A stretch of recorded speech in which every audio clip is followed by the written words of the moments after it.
Bum, bum, bum, bum, bum. All right, we are live. Okay, let me get this set up. There we go. Nice. All right. So yeah, it shows the Falcons and the Raiders. Is it going to be a good game? Probably not. But by the looks of the other one, I think it's already is it already 17-7 or 17-0? No, not quite. Okay. It was it's 10-0 Vikings Bears. I picked 31-20. I thought the Bears get a garbage time touchdown, but for this one, I picked 27-17 for the Falcons winning. I think it's gonna be a slot fest, but I think that Falcons gets this pretty bad. Raiders defense can at least get something going. Like I said, their past couple weeks, it's just been awful. It's been really bad. I mean, the Raiders don't really want to win. They kind of want to get that first or second pick. Um, I'm going to be honest. By the way that it's looking right now, I think the Giants might end up with the first overall pick because it's between those two right now. It's between the Giants and the Raiders for the first overall pick, and considering that you have the Giants who have the NFC East, and they also have the South, and I'm trying the other division they're playing, but they have a better chance of having a lower strength of schedule than the Raiders do, because you have the Chargers and the Broncos and the Chiefs. So return at the 5, up to the 20, up to the 25, and cuts in down at about the 28-yard line. It's going to be a lobby. It's going to be first down 10. Desmond Ridder goes against his former team. But I do think that unless something drastically happens, because like I said, I've been working with that playoff predictor, I think that the Giants will end up with the first overall pick. All right, so first down 10, 14:54 left to go in the first quarter, and Desmond Ridder, who had an 8-9 record as the Falcons starter, takes over. They're also showing up in this corner how it is 10-0 Vikings lead. So from the 28-yard line, shotgun formation, and that is a false start off the bat by the left guard of the Raiders. Oh, I like this ref. What's up, Manuel? Hey, Ryan. I have not faith in this team. Also, I'm streaming this game not with an official source, so I'm going to be behind you like 30 seconds. Oh, that's okay. I'll give you heads up if anything good happens. I don't think a lot of things are going to happen. All right. So after that false start, it'll be first and 15. Shotgun formation. Going to send Jacoby Myers into motion. Going to be handoff, and is going to get to the 25 up to about the 27-yard line. So basically where they were before. Nice gain of about 4 or 5 yards. Sorry if my messages come through late. Oh, you're no problem at all. Yeah, I kind of expect this just to be a very chill stream. Like I said, most people were going to be streaming the Vikings-Bears game anyways, but I was like, I don't know. I kind of want to see if there's going to be anything interesting actually happen in this game, because I really did not feel anything with that Vikings-Bears game. Like I said, it's 10-0, like 2 minutes left to go in the first quarter. But I sent Brock Bowers into motion, and going to be another hand. No, actually, play action pass. Des Ridder checks it down. It's going to be to Brock Bowers. Going to give it to the 35, down to the 36-yard line. Great job by Brock Bowers. Get up a gain about 8 there. Going to be third down at 2. 14:06 left to go in the first quarter.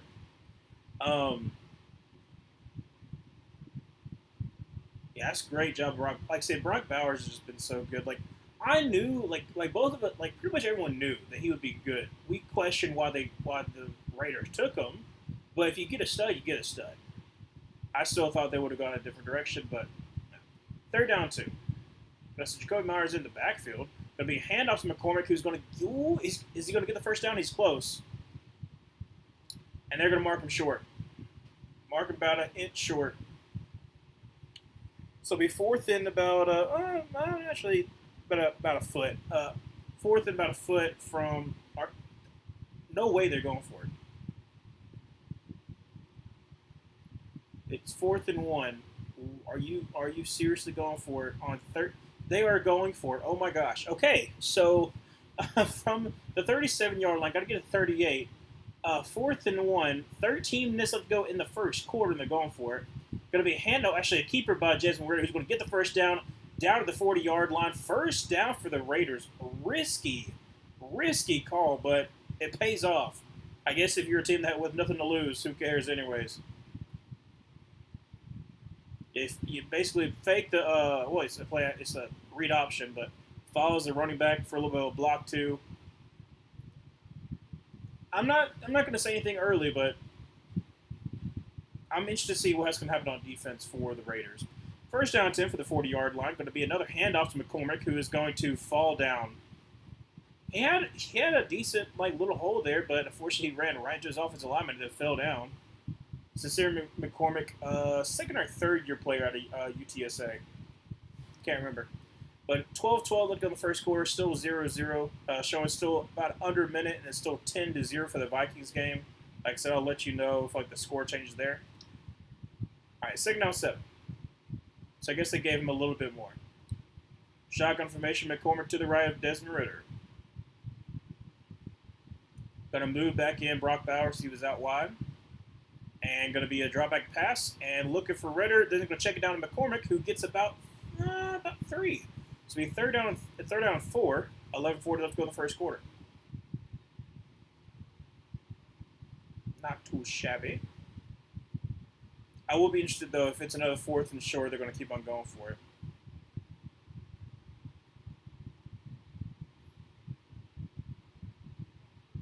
All right. Well, actually, third down and 5, so they only gave him 2 yards there. Draws back a pass, and is going to throw it. It's going to be caught, and it's going to be... He gets it. That's going to be Amir Abdullah. Gets the first down marker at midfield. Be first down 10 for the Raiders. I liked Amir Abdullah when he was on the Panthers for a year.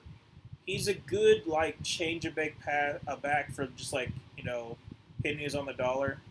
But I do remember he used to be, oh my gosh, remember at Nebraska? He was so good in Nebraska. Because that was what's his name? Armstrong, that's what his name was, the quarterback. Going to be a handoff to Blue reverse pass. And that's going to be, oh my gosh, a loss all the way down to the 39-yard line. Nobody was open. At least this Ritter tried to block, but that was an abysmal play. Loss of 6 maybe? It was supposed to be a reverse pass, handoff reverse pass, and Jesse Bates was not, Jesse Bates got back easily, and he was not going to try to test. Who was that on?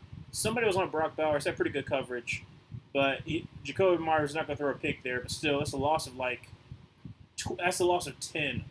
Second down 20 handoff, and that's going to lose 3 there. So it'll be third down and 23. My word, I know it's early, but I feel in my bones that the Falcons lose this game. That's just a Falcons thing to do. Like I said, I didn't really think anything of the Vikings-Bears game. I knew the Vikings should win this game, but the fact that there is a chance that not only the Raiders could screw over their draft pick, but the Falcons could screw over the division in one night was just too much to pass up. I was just like, is it going to happen? Probably not. But the fact that it could, and the fact that it could be a disaster class game, I'm just excited to see it. So third and 23 from the 37-yard line, and they're going to hand it off, and he is going to get up to about the 45, and he fumbled. Oh my gosh. He fumbled, and it was recovered by the Falcons. Yep. Oh god. I mean, he got hit square right in the chest. Not really right in the chest, right in the belly. And that's basically where it popped out. But man, 9:15 left to go in the first quarter, and the Falcons are going to have good field position. Let's see this one more time. Surely they're going to show it again. There we go. At 22. And ooh, okay. So it got hit out by Alford, who kind of jarred it loose. And then not only did he get jarred loose from right here, but then he got hit right on the shoulder blade as well. So yeah, no, he was shaking up a little bit after the play. So it'll be first down 10 by the 46-yard line of the Raiders, I think. And Falcons, like I said, have good field position when we come back. But it is still a 0-0, and they did convert a fourth down, so hey, not too shabby. Also, what was I going to say? Okay, yeah. So I am going to be streaming, obviously, the Thursday game, the Broncos-Chargers, and then I will be streaming next Monday's game, which is where's next Monday's game? Next Monday is what are you? Saints Packers. Yeah, well, you never know. I don't think Spencer Rattler's going to do anything against the Packers, but hey, still a Monday night game. But that will be my. Let's see, when will the next time that I stream? Maybe the 30th? Yeah, so I will take a week break off of streaming because I will be traveling for the holidays and whatnot. And then, yeah. And then I'll be back on the regular schedule. So, but just letting know ahead of time. Obviously, like I said, I stated before I was going to try to stream every single like Thursday, Monday night game. There was a short little break that I couldn't because I had problems with my Streamlab for some reason. It wasn't working. But I got that fixed, and now back to your regularly scheduled Thursday and Monday night games, and every now and then Sunday night games. Sunday games just depends. I'm kind of glad I didn't have to stream the Cowboys-Panthers game, though. The actual game that I would have been able to watch was the Commanders and Saints game. That ended up being a somewhat decent game towards the end, but unfortunately the Saints couldn't pull it out. That would have been nice if they could pull it out, but... All right, so 9:15 will be first down 10 from the 48-yard line. Kirk Cousins going to be in pistol because he cannot move at all. Going to send Darnell Mooney in motion over to the right. And going to be outside zone to the left. And Bijan Robinson gets about the 41-yard line. So it'll be a 7-yard gain. Second down and 3. 9:05 looking first. What's up, Zoe? Yeah, streaming this game. Obviously, hey, congrats on your Broncos winning. That was a great win. Well, it was great that y'all won. It puts you in a better situation, but you still have a pretty tough road ahead. You got Bengals, Chargers, and Chiefs next. Well, switch the Bengals. This is the second one. He got back, but they might call it's encroachment, but he also got back. So it depends. Are you gonna call encroachment or false start? False start. Yep. So it was almost encroachment, but he got back in enough time that by the time the offensive line touched him, it was going to be a false start. Unfortunately for the Falcons. So back him up after a nice gain. Still be second down and 8, but yeah. So but Broncos desperately need to win that game because they still could technically lose if they lose out and the Colts win out. The Colts would get in ahead of the Broncos. It's crazy, but conference record really matters. Kirk Cousins drops back to pass, almost gets sacked, throws cross middle, be caught and walloped. That's going to be Ray McLeod. Be a first down for the Falcons. He got absolutely walloped over the middle. Hey Ryan, sorry about the Panthers yesterday. Even more sorry you have to watch this game. Like I said, I don't mind when two bad teams play. I'd much rather watch two bad teams play than whatever the Rams 49ers game was. Because that one was really bad. It was just like missed throws and all that kind of stuff. But like this game, I don't expect it to be good, so I have low expectations. So I'm good. First down 10 from the 33-yard line, pistol formation. Going to be another outside zone. And Bijan Robinson gets up to the 30 and down. It will be about a gain of 3. Second down and 7.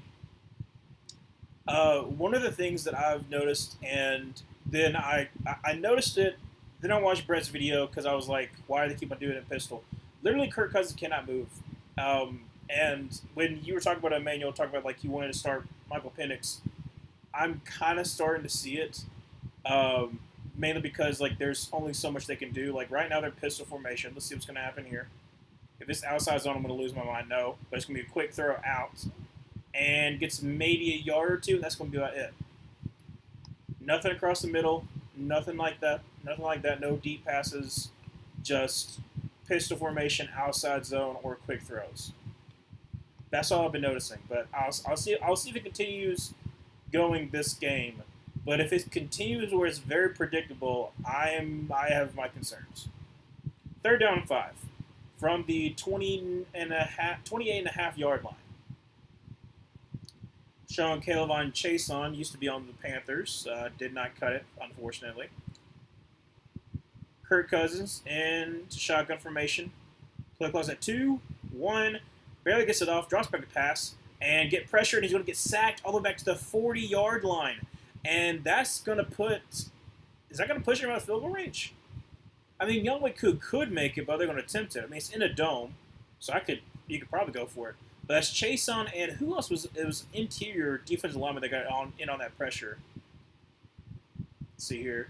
Chason, outside... Oh, a nice little bull rush. And that is 96. That is... who is that? I don't know who that is. Anyways, 4th and 15, and the Falcons are going to punt this ball away.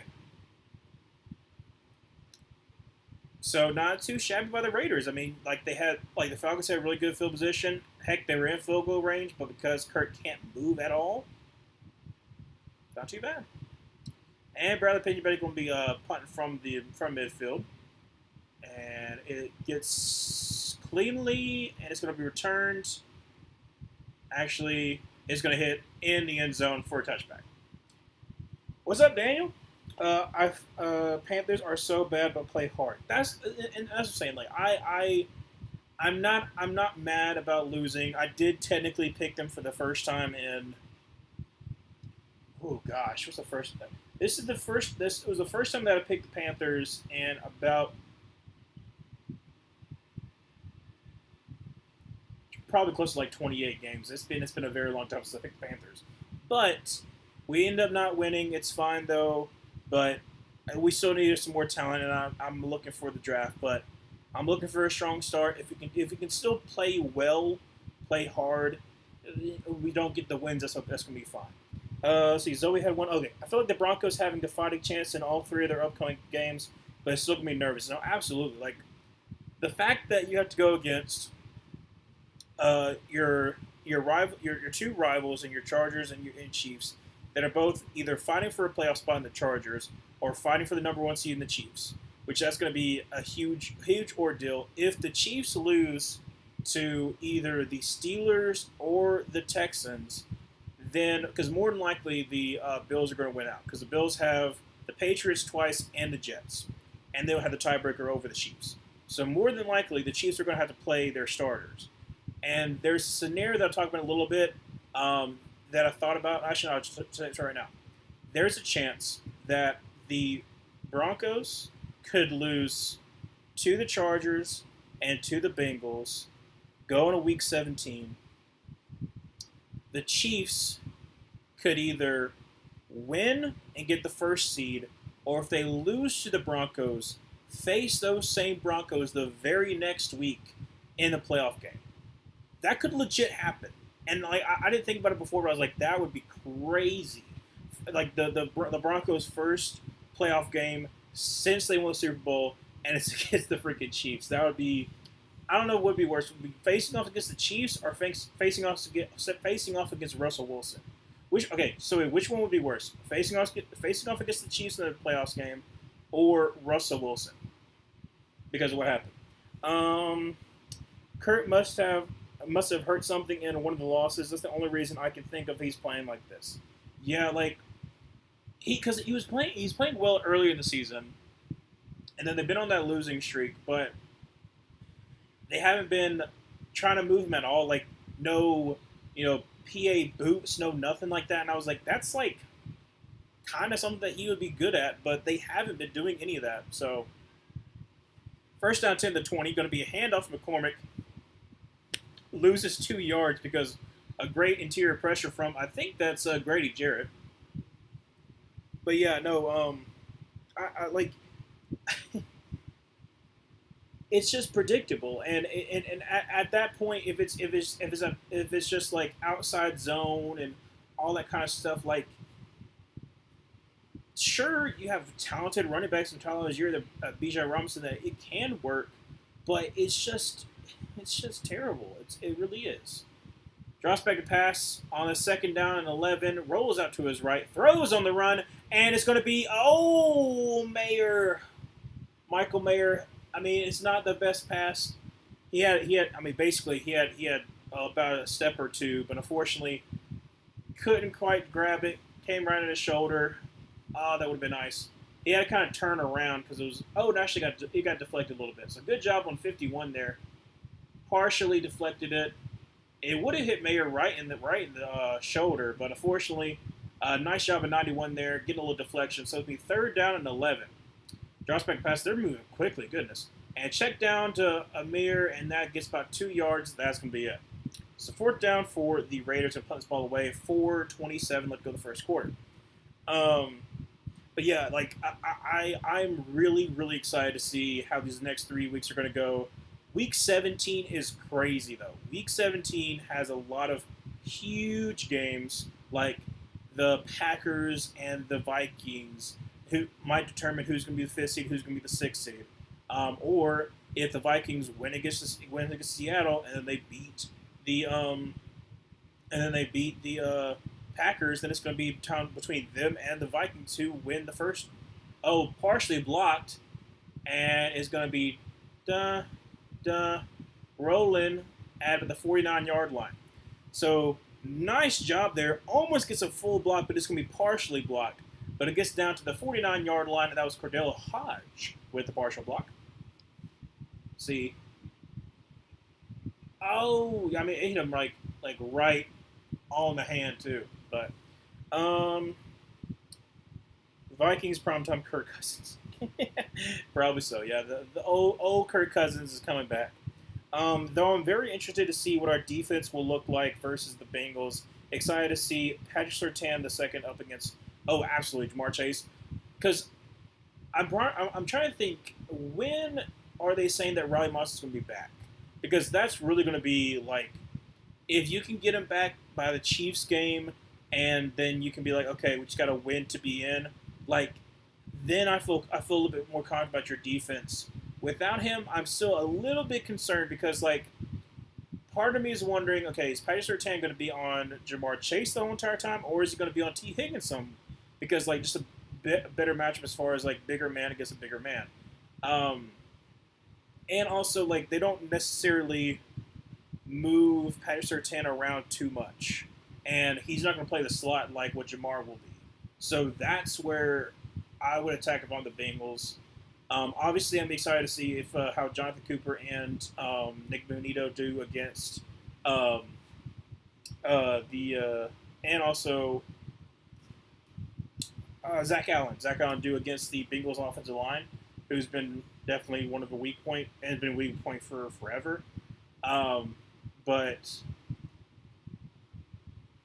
I think the Broncos should win, but because this Bengals offense is so good, I think that it's going to be a closer game than it probably should be. And if that's the case, then like pretty much anything can happen. So I'm hoping the Broncos win. Now, would it suck that they would go to the playoffs and then we would still? It would be us. It would be Jets and then us and the Falcons the last time that we made the playoffs, but was both 2017. But it's okay. Oh boy, can't wait to see either a 3-and-out or a missed Q field goal. I'm not surprised they didn't at least attempt a Q field goal because of the fact, it would have been like a 50-something yarder. But I mean, it's in. Oh look, Roddy White, nice. But it would have been like it's inside of a dome, so it should be easier field goal to kick. But oh well. So first down 10 for the 49-yard line. Pistol formation. And let's see what they do here. And it's going to be, actually going to be outside zone. And Bijan Robinson cuts out to the right and gets to the 45 up to the 40. It's going to be a first down rush for Bijan Robinson. 3:30. I sound like Eli Gold there for a little bit. 3:37 left to go in the first quarter. And across the midfield, they're showing it again. I mean, he just goes unblocked. I mean, it's a great job by the Falcons there. Basically, they run a stunt and put Cordell Hodge looping back inside, so he gets a free rush at the punter. I mean, I said just good job by the Falcons special teams coordinator. But we got first down 10 from the 41-yard line. Kurtz under center. Going to send Ray McLeod in motion, and going to be a toss. And let's see, Bijan gets to the 35, and he gets down to about the 30, about 32, 33. Put 33-yard line. So it's second down and 2 for the Falcons. But yeah, so Chargers. I feel like the Broncos have a better chance to get the Chargers, especially with J.K. Dobbins being out. Heck, there's technically a way that the Broncos could be the 5th seed. Like, as surprising as it is, there's a chance the Broncos could be the 5th seed if they win out, and if the Chiefs just rest their starters in week 18. I mean, you can still beat the Chiefs, but there's still a chance that lost about 2 yards there. It'd be a third down to 4.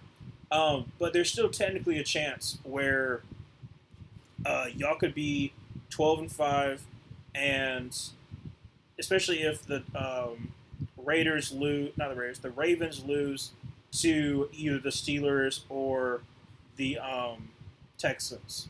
So there's still a chance that the Broncos could even raise up even higher in the standings. But like I said, Broncos, it's going to be very compelling to see how y'all finish off the last 3 weeks. Chargers especially, because you have a pretty easy slate, not going to lie. Third down 4 from the 35-yard line. Kurt, shotgun, drops back, pass, throws. First down, Kyle Pitts gets up to about the 29, well, he marked it out at the 30-yard line. But that's still a first down for Kyle Pitts. Finally, something for him. And it's going to be 1:30 left to go in the first quarter, and that's a first down up to the 30-yard line. Maybe there won't be a missed field goal. It was a 3-and-out, thankfully. But, I don't know, Kurt is putting, everything he can into a 5-yard throw. I don't know. It just seems odd to me. First down, 10 for the 30-yard line. Kirk's under center with 2 tight ends to the left. Going to be a handoff. This will be Tyler Algier, who's met up the line and no gain. It's going to be second down and 10 from the 30-yard line. Still 10-0, but that has been flying by for the Vikings-Bears game. About 4:10 left to go in the second quarter, and it's 10-0 still. But the Bears have the ball at least. 35 seconds left to go in the first quarter. Probably the last play of the first quarter, unless it's an incomplete pass. Kurt going to be in pistol.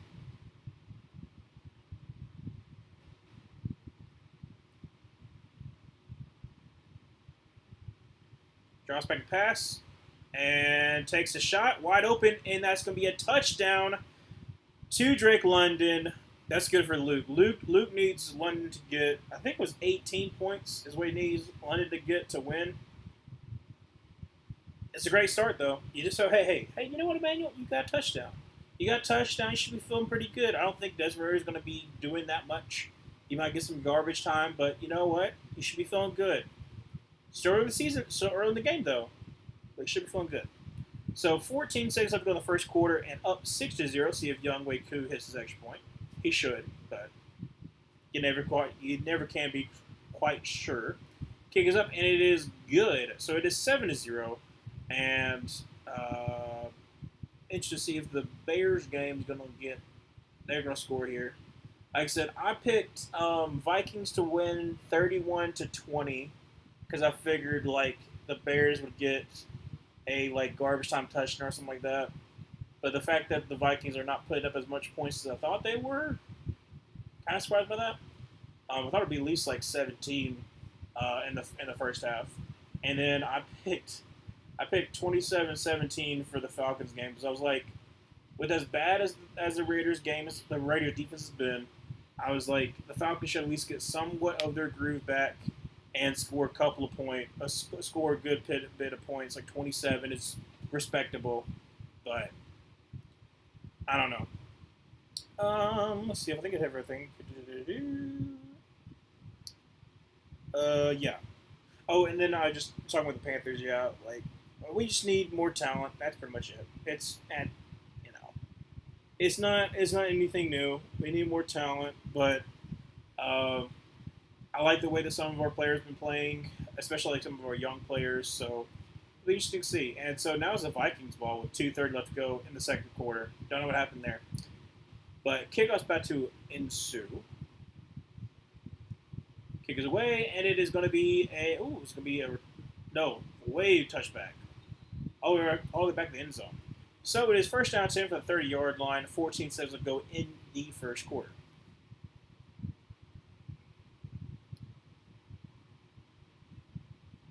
Yeah, it's a stop and go. I mean, he bit hard. Was that Jones? I think that was Jones.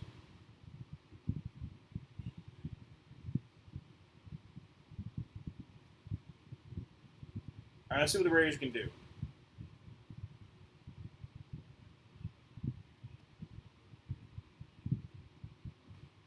Shotgun formation with McCormick to the left. Draws back a pass and got time. Rolls out and is going to rush. Going to go to about the 35. Cut back in. Down to 37, maybe 38. Going to mark about the 37.5 yard line. So it'll be second down and 2.5. That's going to be the end of the first quarter. 7-0. Falcons are up. Not too bad. Actually, let me look and see about the stats to the Vikings game. Shows Vikings are first down 10. Let's see, Caleb 7 for 9 for 60. That's not terrible. Swift is 11 for 31. Not too good. Sam Darnold is 8 for 14, 82 yards, touchdown, interception. Aaron Jones is 6 for 26. Jordan Addison is 4 for 41. And Justin Jefferson has a touchdown at least, but he's had one reception for 7 yards. So not really that much going on.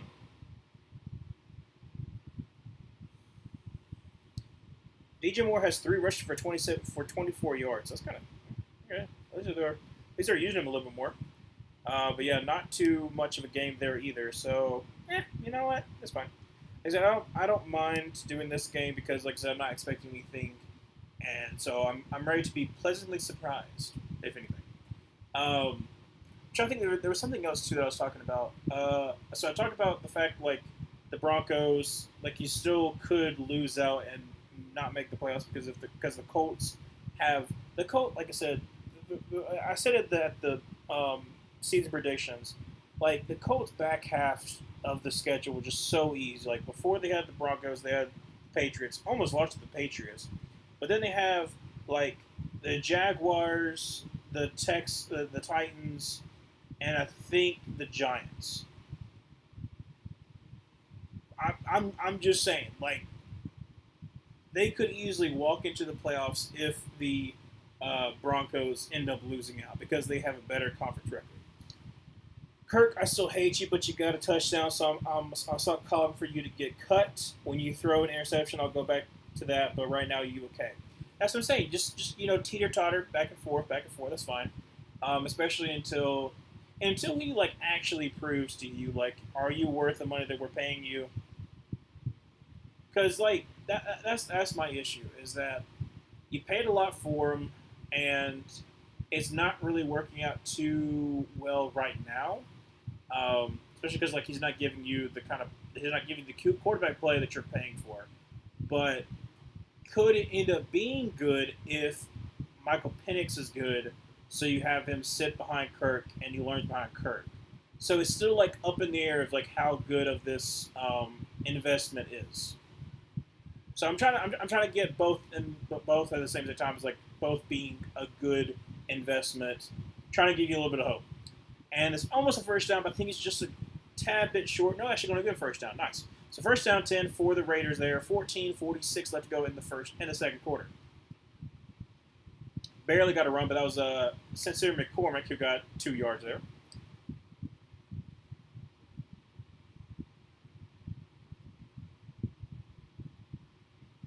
All right, first down 10 from the 40-yard line. Desmond Ridder going to be in shotgun formation with McCormick to his left. Just tank, baby. Oh, buddy. Draws back a pass. Has got plenty of time. Throws, floats, and it's going to be caught by McCormick up to the 45-yard line? I think it is. Great job of Sincere McCormick. Nice little, that was a pretty nice throw by Desmond Ridder, too. Like, nice little floater from McCormick. See, who was on coverage there? And Matthew Judon on coverage. Oh, hold up a second. That's an incomplete pass. The challenge flag was thrown. And I did not see at the very end of it that the ball came loose.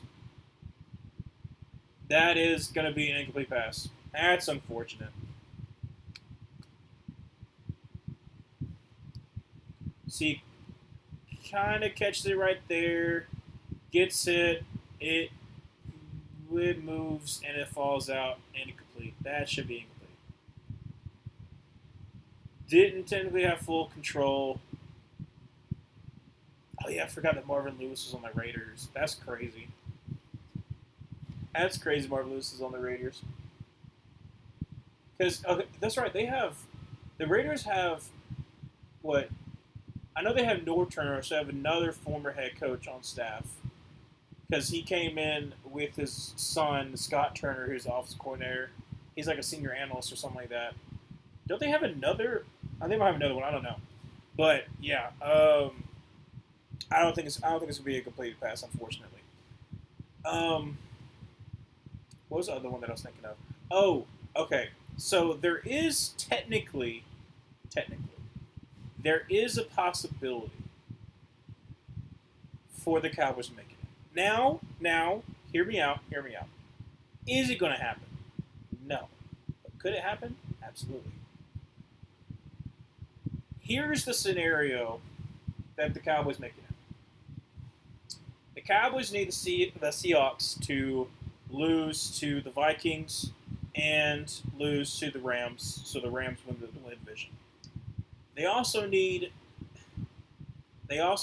to win out and have the Falcons win the division. The Falcons have the tiebreaker over the Cowboys. The Cowboys play the Buccaneers next. Buccaneers then have the Panthers and the Saints.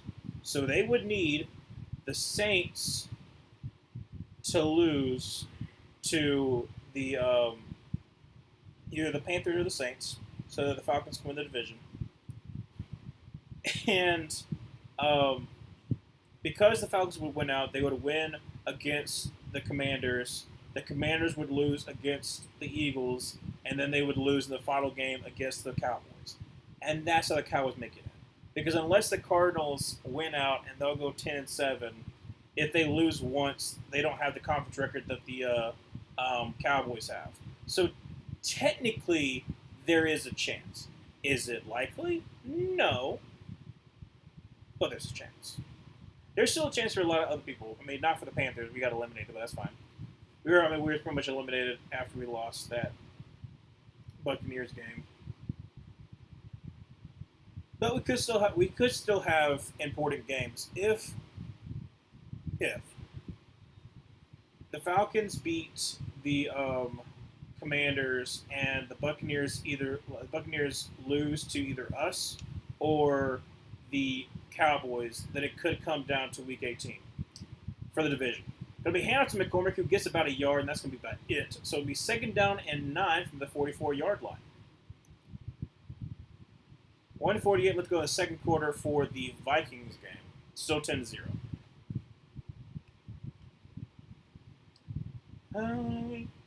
Sometimes I get like songs just like stuck in my head. All right, 2nd down 9, 13-33 left to go in the second quarter. Let's see if the Raiders can get anything going. Kind of surprised they gave him that, though. They did give him a completed catch. I think he had it. But 2nd down 9, shotgun formation with Miradula to the left. Drops back to pass. Desmond Ridder gets a little pressure, rolls out. It's going to be scrambled. Going to get up to the 40. Going to get up to about the 35-yard line. Down to about the 33. That's going to be a 1st down for the Raiders. Desmond Ridder getting a little bit of speed there. I'm just saying, it would be... I know it's probably not going to happen. But if there's a way that the Raiders could mess up their tank, and then not only is the person that wins is Desmond Ridder against his former team, but then it screws over the Falcons, where the Falcons probably are not going to make the playoffs, that would be hilarious. Absolutely hilarious. All right, so 1st down and 10 from the 33-yard line. Desmond Ridder throws, and at the feet of Brock Bowers. But you know what? It's actually better that he didn't throw it away, because Brock Bowers would have gotten absolutely beheaded. Would have been a hospital pass. So, you're good. You're still good. All right, 2nd down 10. 12:35 left in the second quarter.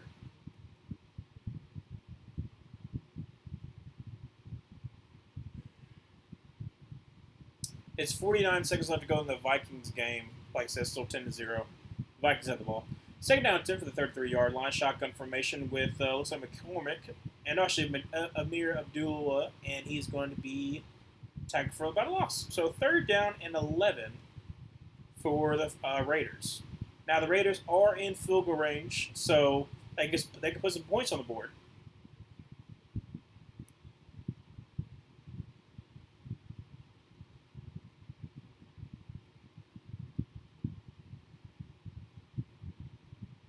All right, so it's third down and 10, so they didn't move back. They moved back like half a yard. 12:03 left to go in the second quarter.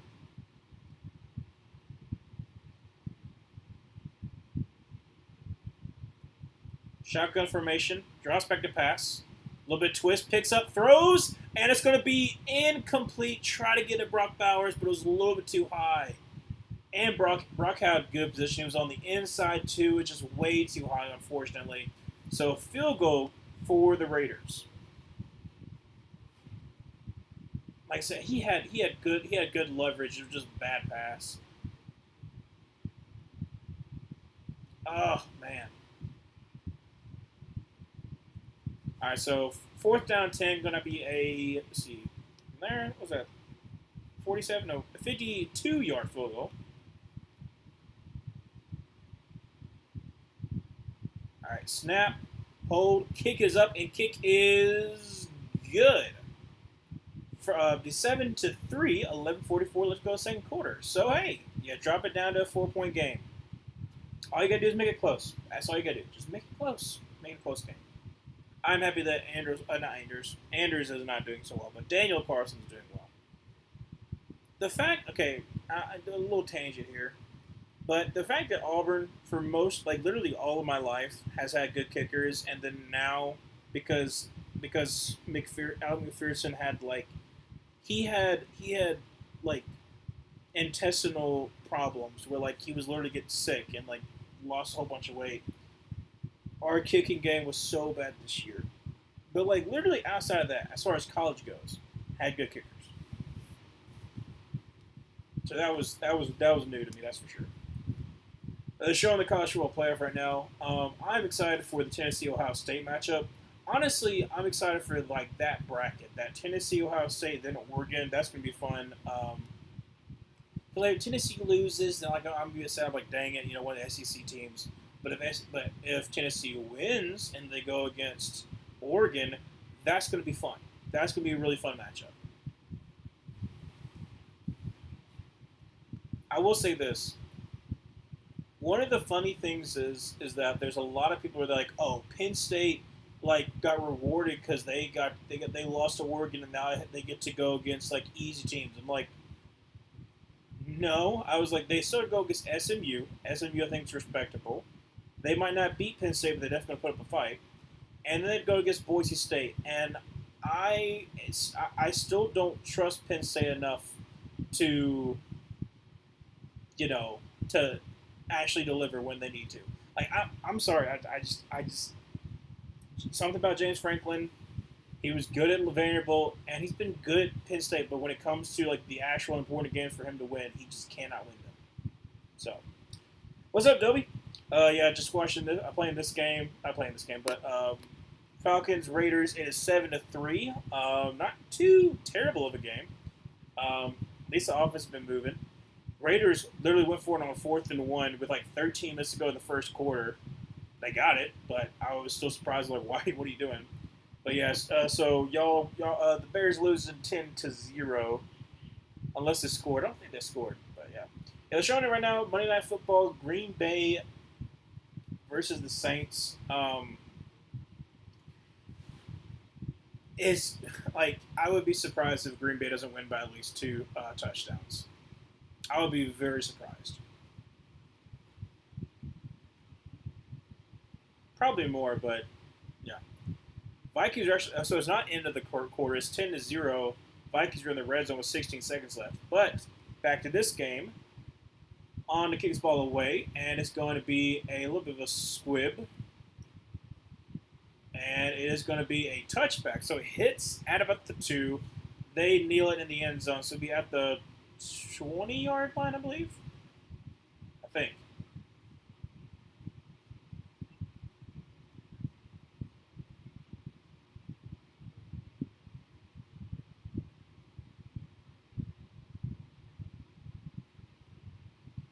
Well, okay. Well, hold a second. Dan Orlovsky is showing off like Kirk Cousins, like him reading his progressions. But if you look at his feet are terrible. His feet are like out here. What is going? Okay, that's I didn't even notice that from his footwork stance, but his footwork is terrible. First down 10 for the 20-yard. That'll be a toss. That'll be Bijan Robinson off to the left side and gains about 3. That's about it. So second down and 7 from the 23-yard line for the Falcons.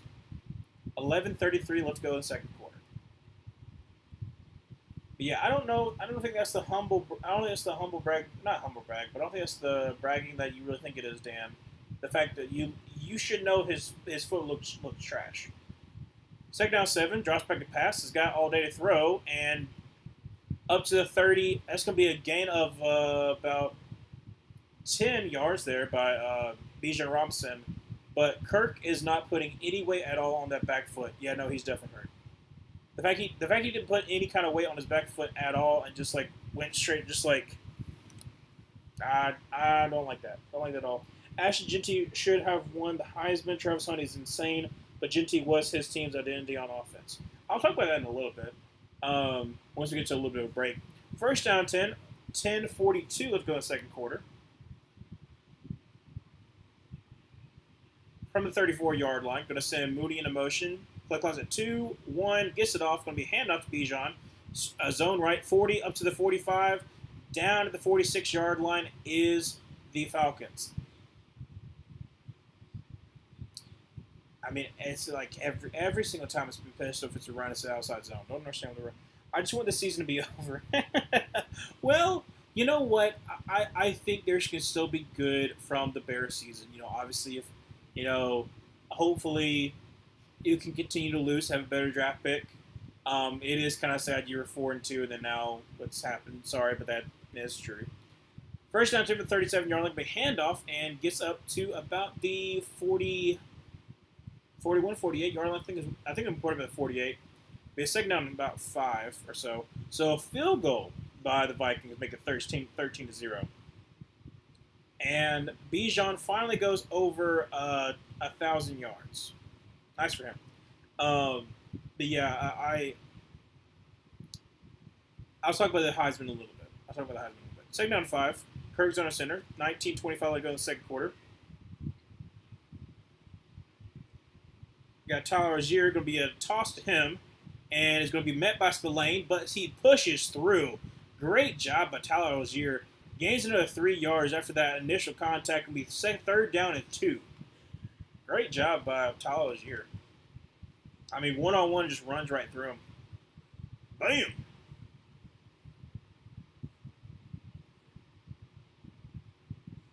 Now, Spillane's also really high, but still a good job by Tyler Algier. Third down 2, and what the heck? So I guess there was a substitution, and the ref was trying to stop to to allow them to sub, and then they snapped the ball because the ref came in oh. Well, Falcons still have a shot, so you shouldn't just want the season to be over just yet. You still have a shot of doing. You still have a shot of doing something amazing. You don't know. You never know. Now, more than likely, you're going against either the Green Bay Packers or the the Vikings. But you never know. Maybe you could do what the Giants did, and you could be the Vikings. You never know. 3rd and 2. Pistol formation, going to be a handoff, and Bijan's going to get the first down up to about the 42-yard line. First down 10 for the Falcons. And it's halftime for the Vikings and the Bears, 13-0. Now we have a little bit of break before the next play. I think that, yes, Jeanty was his team. Yes, Jeanty had,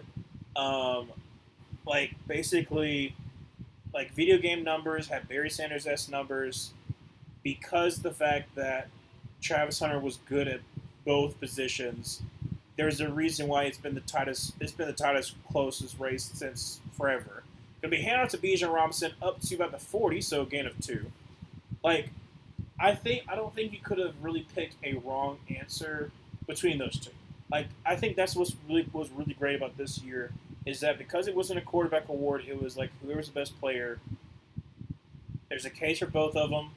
I can understand why people would be mad at it wasn't Genty. I also understand if people were like, it should have been Travis Hunter if Genty had won it. So I'm not mad with either one. I think both of them. First time for Co Heisman. Who cares? Almost gets sacked and a little bit of escapability, and then gets about 3. Not too bad for Kurt there. And it's going to be third down and about. See kind of where they're at. I don't know, but nice a little bit of scramble by Kurt. So maybe it's not too bad as much as I thought, but it's still wonky a little bit. All right, so third down, be 6:35 to go in the second quarter. Third down, about 6. Kurt drops back to pass and shotgun, got time, throws, and incomplete. Like Darnell Mooney was open. I don't understand what the problem was, but there is a flag. So maybe they might be able to bail him out a little bit, but like Darnell Mooney was open and he just threw him way outside. Like I think it was a no flag. Okay. I don't think it was. I think it might have been a dig, but like he was open, so I don't know why he threw it way outside. But anyways, it's going to be a hunt by the Falcons, and the Raiders are going to get ready. 6:24. Let's go second quarter. Okay. But yeah. So I would have been fine with either one of. Actually, no. Youngwick, who's going to attempt? Why didn't you? Okay, wait. Then why didn't you attempt before? This is basically the same as like, okay, whatever. 56-yard field goal for Youngwei Koo. I don't know whether they attempted last time. Maybe trying to get him to jump off sides. There's no way you're trying to get him to jump off sides on a field goal kick.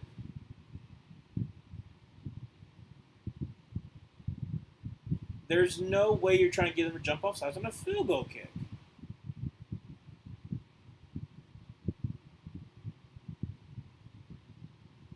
Seven, 6, 5, 4, 3, 2, 1.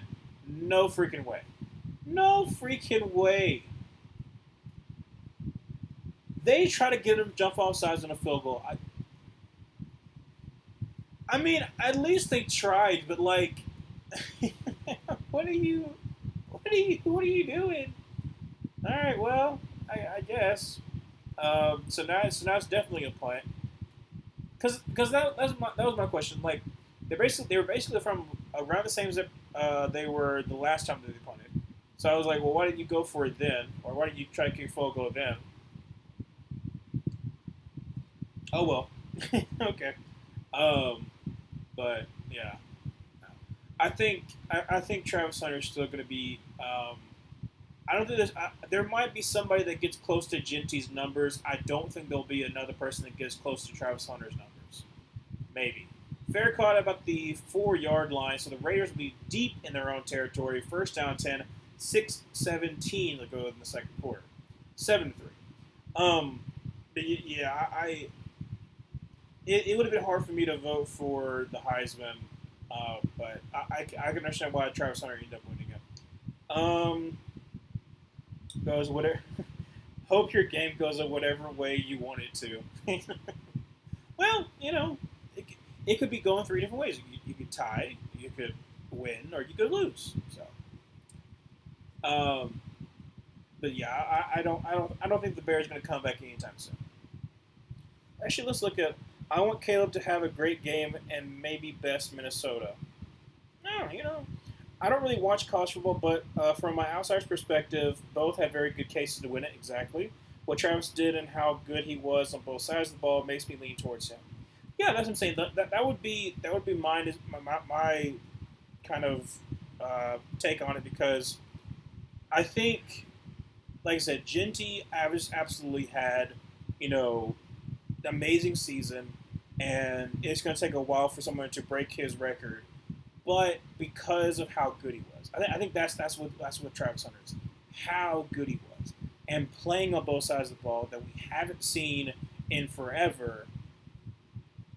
That, like I said, like that. That's what I'm saying. So, like, I agree with you. I think that's the main reason why I went with it.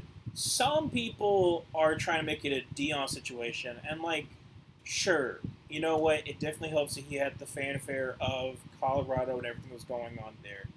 But like, don't take it away from Travis Hunter. I think that's the wrong way to look at it. But there are obviously some people are obviously going to be only looking at that when Travis Hunter should go into the league. All they're going to talk about is Dion. Like, sometimes he does it to himself. Like, but at the same time, don't diminish what the son and what Travis Hunter has done in their own careers just because you might not like Dion. IDK, should the Bears tank or try to complete after this game? Hope the Bears win this game so Minnesota loses. That would be funny. It would be funny. Probably wouldn't happen. But,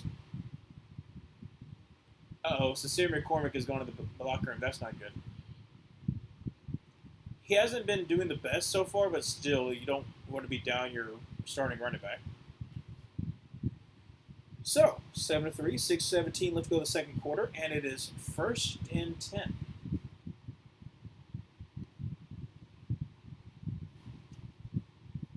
Well, if we eventually start, I don't know why we're taking so long.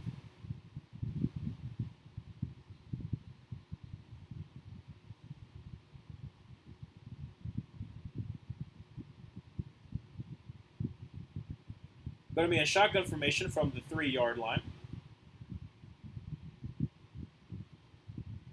And we're going to be a handoff, and oh my gosh, almost a safety. Almost a safety. Loss of 3 yards there. Great job by Street there. I mean, he got immediate pressure and wrestled down the running back. Let's see here. Nice rip move. I mean, he's going to be down at the 1, so it's about a 2-yard loss. But, I mean, immediate pressure, wraps up tackle. I mean, nothing going there. So it's going to be 2nd down 12 from the 1. 5:47 left to go in the second quarter. Desmond Ridder shotgun formation, 2 tight ends to the left. Going to be another handoff, and oh my gosh, it's going to be a safety. It's going to be a safety. Wow. That was not me doing the skull chant. Never mind. It was just, the safety. Honestly, the fact Sanders played both ways himself, I feel made him an ideal coach for someone with Travis skills. True. Like I said, I think that's kind of why Travis went with Dion, because one, Dion kind of sold him on the fact, like, hey, I can make sure you go, probably top 3 in the league. I mean, pretty easily. Unless something weird happens, Travis Hunter should be a top 3 pick.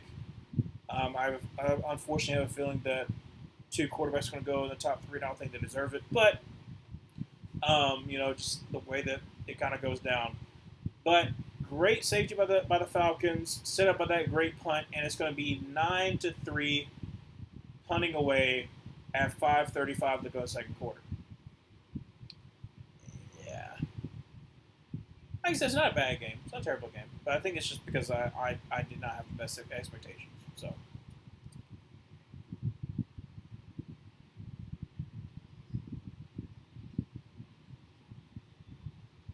There is a lot of people at this game, or it just seems like there is. To be fair, Vegas is okay. I think it's hyped up a lot, a little too much, but there are certain aspects of Vegas that's not too bad. Would I go again?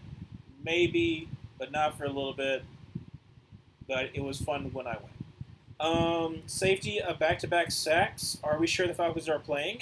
Okay. Technically, it wasn't back-to-back sacks. It was back-to-back tackles for loss because of their running plays. But I see what your point. Falcons. I mean, defensive line. You know what? That's what we've been saying this whole entire time. They did need a defensive line. They were good as it is. No, just but. Return from about 30 up to about the 35-yard line for the Falcons. First down 10 at 35 after that long kick by Carlson. So they basically had a kick from the 20. Not too bad. Yeah. It is, the Raiders' offensive line, there are certain aspects of it that I like. I liked JPJ getting him. I liked Kendrick Miller. But they need some more help, that's for sure. Especially the interior, helping JPJ outside of that. Anyways, first down to the 35-yard line. Try to make sure I had everything. I'm honestly uploading content for the next few weeks for my channel. I hate for French bread pizza. LOL. French bread pizza. Handoff is going to be up to about the 39.5-yard line. So it'll be second down and about 6.5. What is French bread pizza just like, cutting like a baguette in half and then just making pizza toppings? I've never done it before. I've done like using tortillas as like bread. Like you kind of like you basically just toast it for a little bit, flip it on the other side, toast it for a little bit, like a couple of seconds.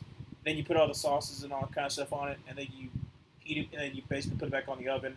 And that's going to be a sack. No! A great throw away by Kirk. Almost was a sack, and it'd be third down 6. But that was really good.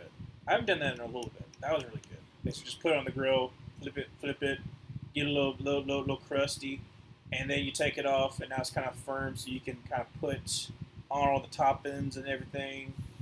Maybe some pesto. That was really good. Yeah, you can get them at the supermarket. Oh, that's nice. Like a Publix. We have a Publix in Auburn. I also have an Aldi. I haven't been to Aldi yet, but they're making one closer to me that I might be able to go. Third down 6. Throws, and that's going to be caught by Drake London up to the 45, down to about the 44-yard line. Great job by Drake London there. And that's going to be a first down and 10 for the Falcons. 4:40 left to go in the second quarter.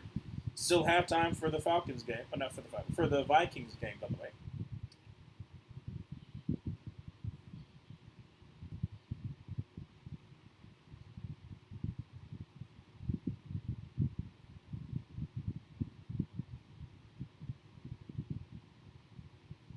That's the first down 10 for the 44-yard line for the Falcons. After that great catch by Drake London. 4:12 left to go in the second quarter. Kirk's under center with Tyler Algier in the backfield. Going to be a toss out to Tyler Algier, who's going to be met, and he bounces it out, makes another man miss, and actually gains a yard. Crazy. He jumps on top of the equipment. Good on him. He almost loses about 2 yards there, but he'd be able to bounce it out again, and gets a 1 yard. So be second down and 9. Yeah, great initial pressure, but unfortunately they just couldn't wrap up.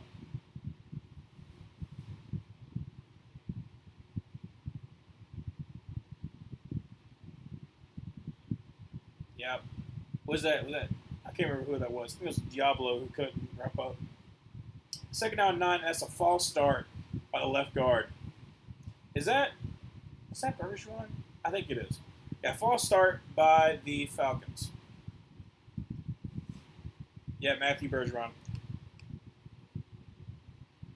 All right, so 3:40 left to go in the second quarter. So 9-3.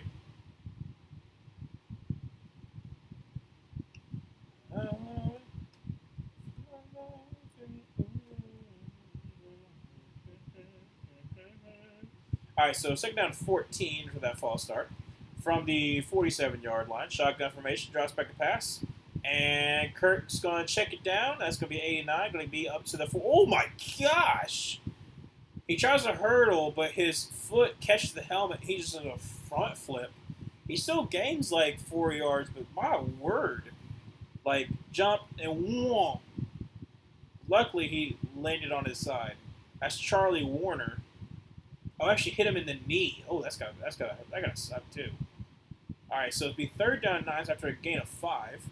2:46 left to go in the second quarter. And we got a timeout by the Raiders. Okay.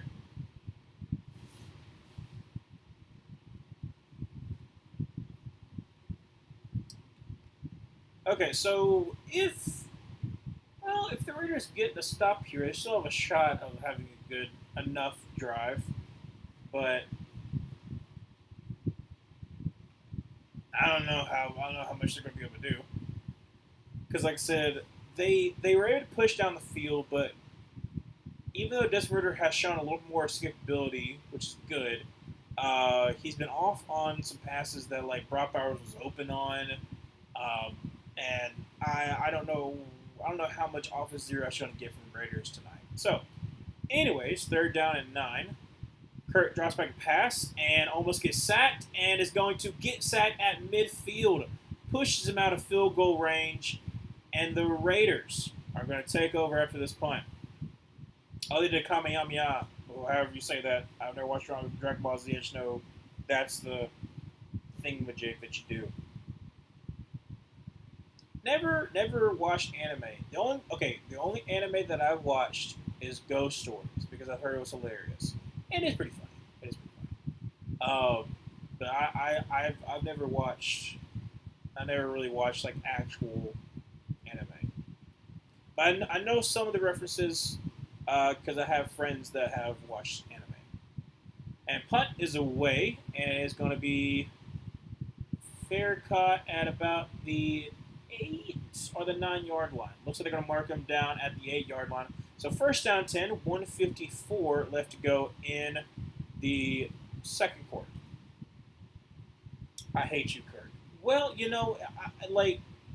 it was a good stunt by the Raiders on that one. I'll give them that. I'll give them that as a great stunt. Chason, he keeps having outside, so basically once he has the outside pressure, working around Jordan Matthews, he's also able to kind of close in a little bit. So Kirk, because he can't escape, he can't go laterally because he's going to get tackled by Chason. So it's not necessarily all Kirk Cousins' fault, but yeah. But you're still winning. You're still winning. You should still be happy because you don't really to be fair, you don't really care too much about your draft pick. Would it help if it's higher? Sure, but ultimately, I need to get some edge help.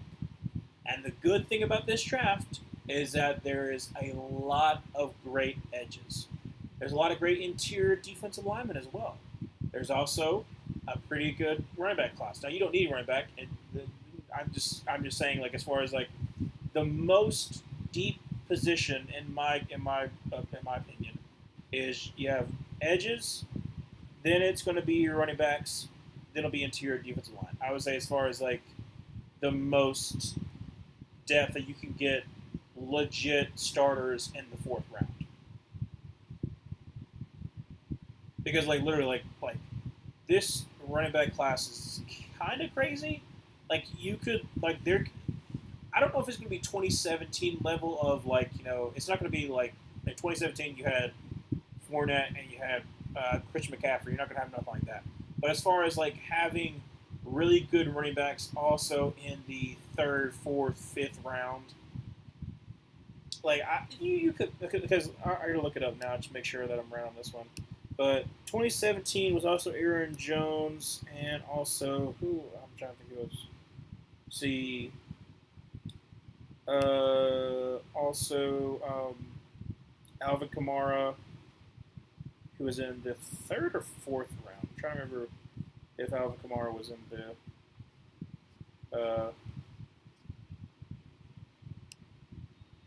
Come on, work for me here.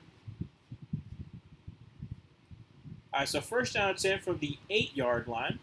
Shotgun formation, got Amir Abdullah and also Brock Bowers in the shotgun. Or to the sides. Throws as we Brock Bowers gets up to about the 12. So nice gain, about 4 yards there. Okay. 2017. Leonard Fournette, Christian McCaffrey. That's obviously top 10 picks. Then second round, you had Dalvin Cook, Joe Mixon.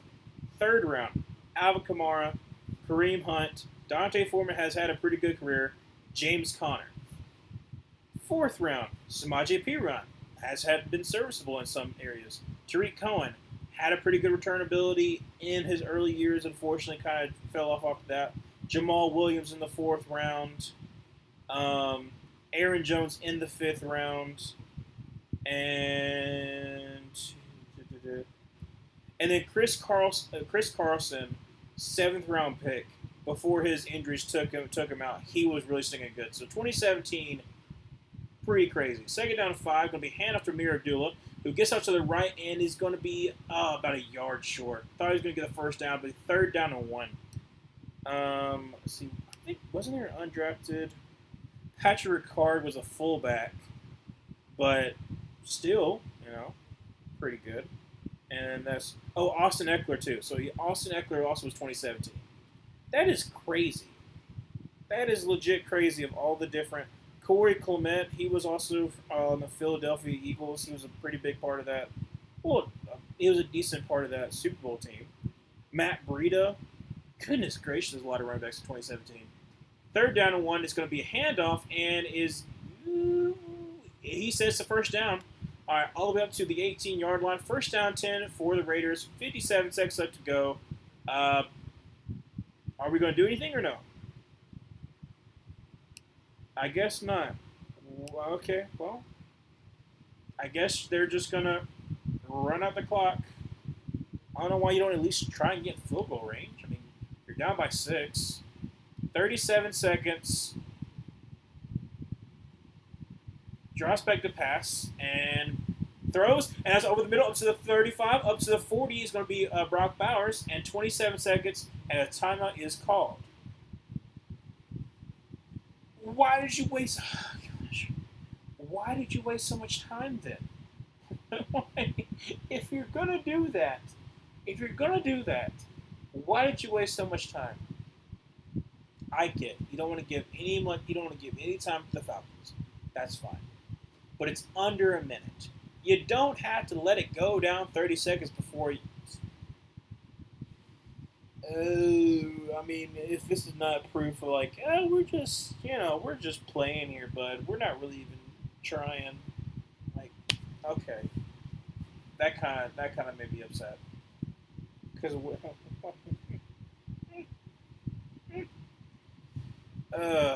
that's...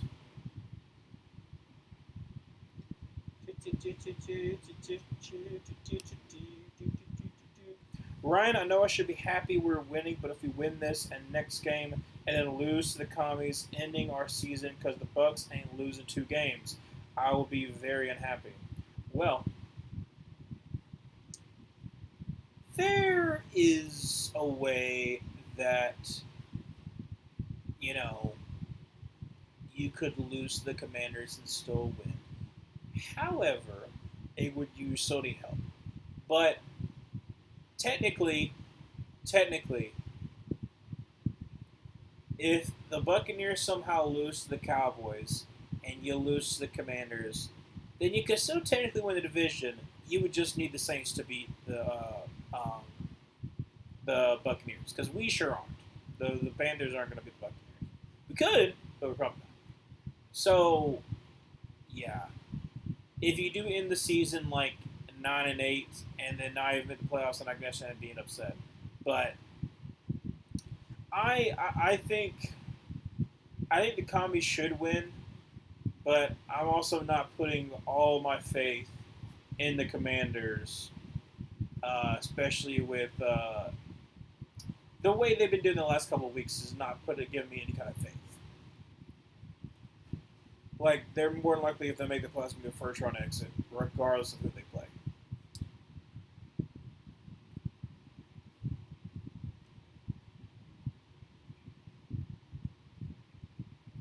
All right, so 1st down and 10.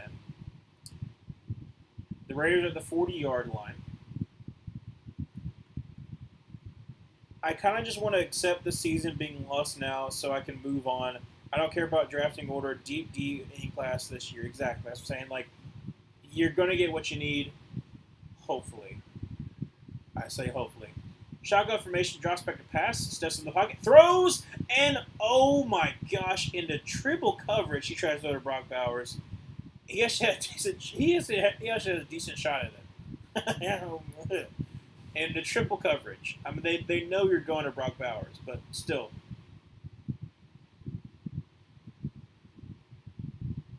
Okay, second down and 10. Oh, wow. Like I said, I know they're trying to get into field goal range for Carlson. I think his is 58. I think that's what they said. I'm not for sure. Second down and 10, shotgun formation, and drops back to pass. Steps up the pocket, rolls out to his right. It's going to be a sack. And that's going to be 15 seconds, and they're going to let this roll out. Not even try anything at all. That's anticlimactic. That sucks. See, okay, that's my issue. That's my issue. You can tank. That's technically, but like at least attempt to put reps out there, because one of the things that I don't like that some fans do.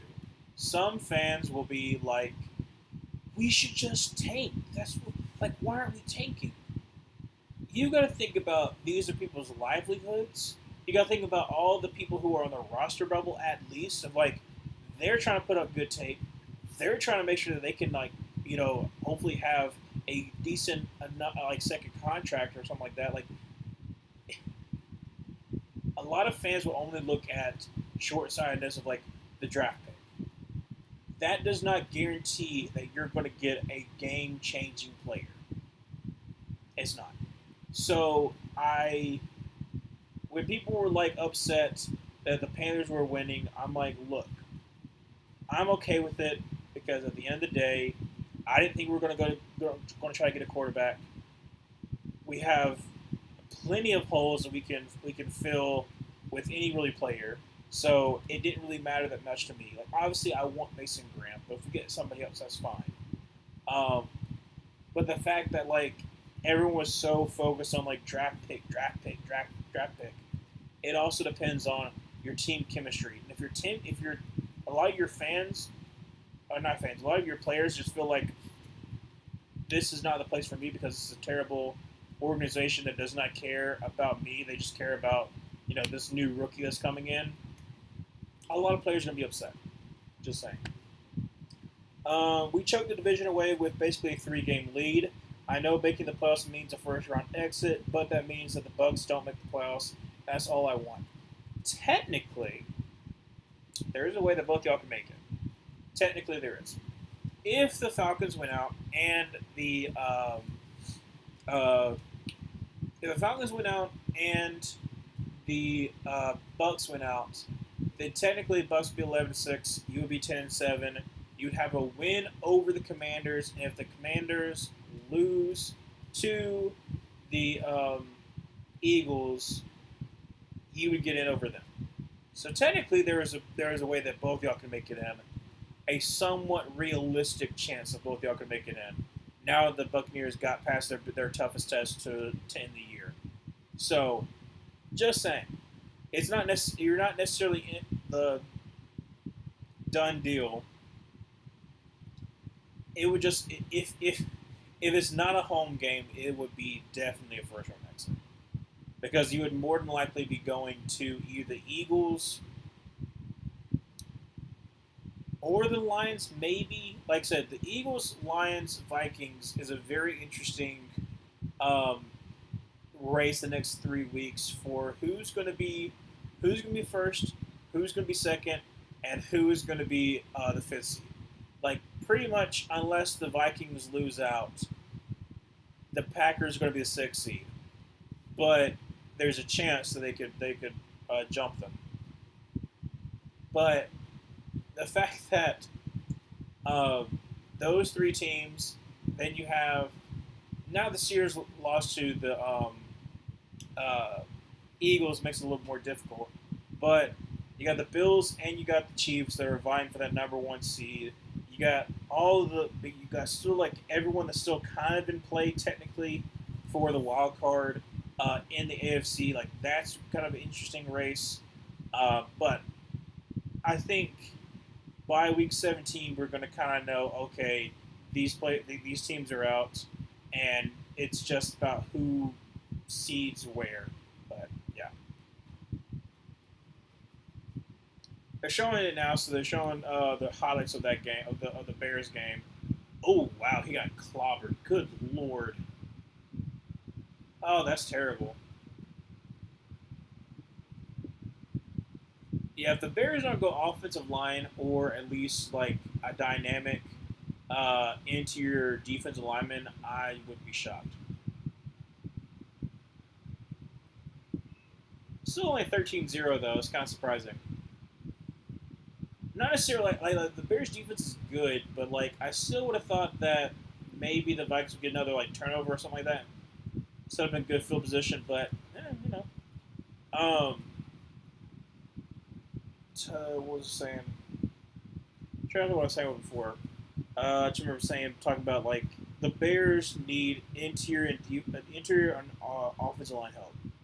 Like it's pretty much for sure what you need help on, because I think Austin Booker will improve a little bit more, where hopefully he can be a really good contributor. You have enough money, you can get another edge rusher to veteran guy, um,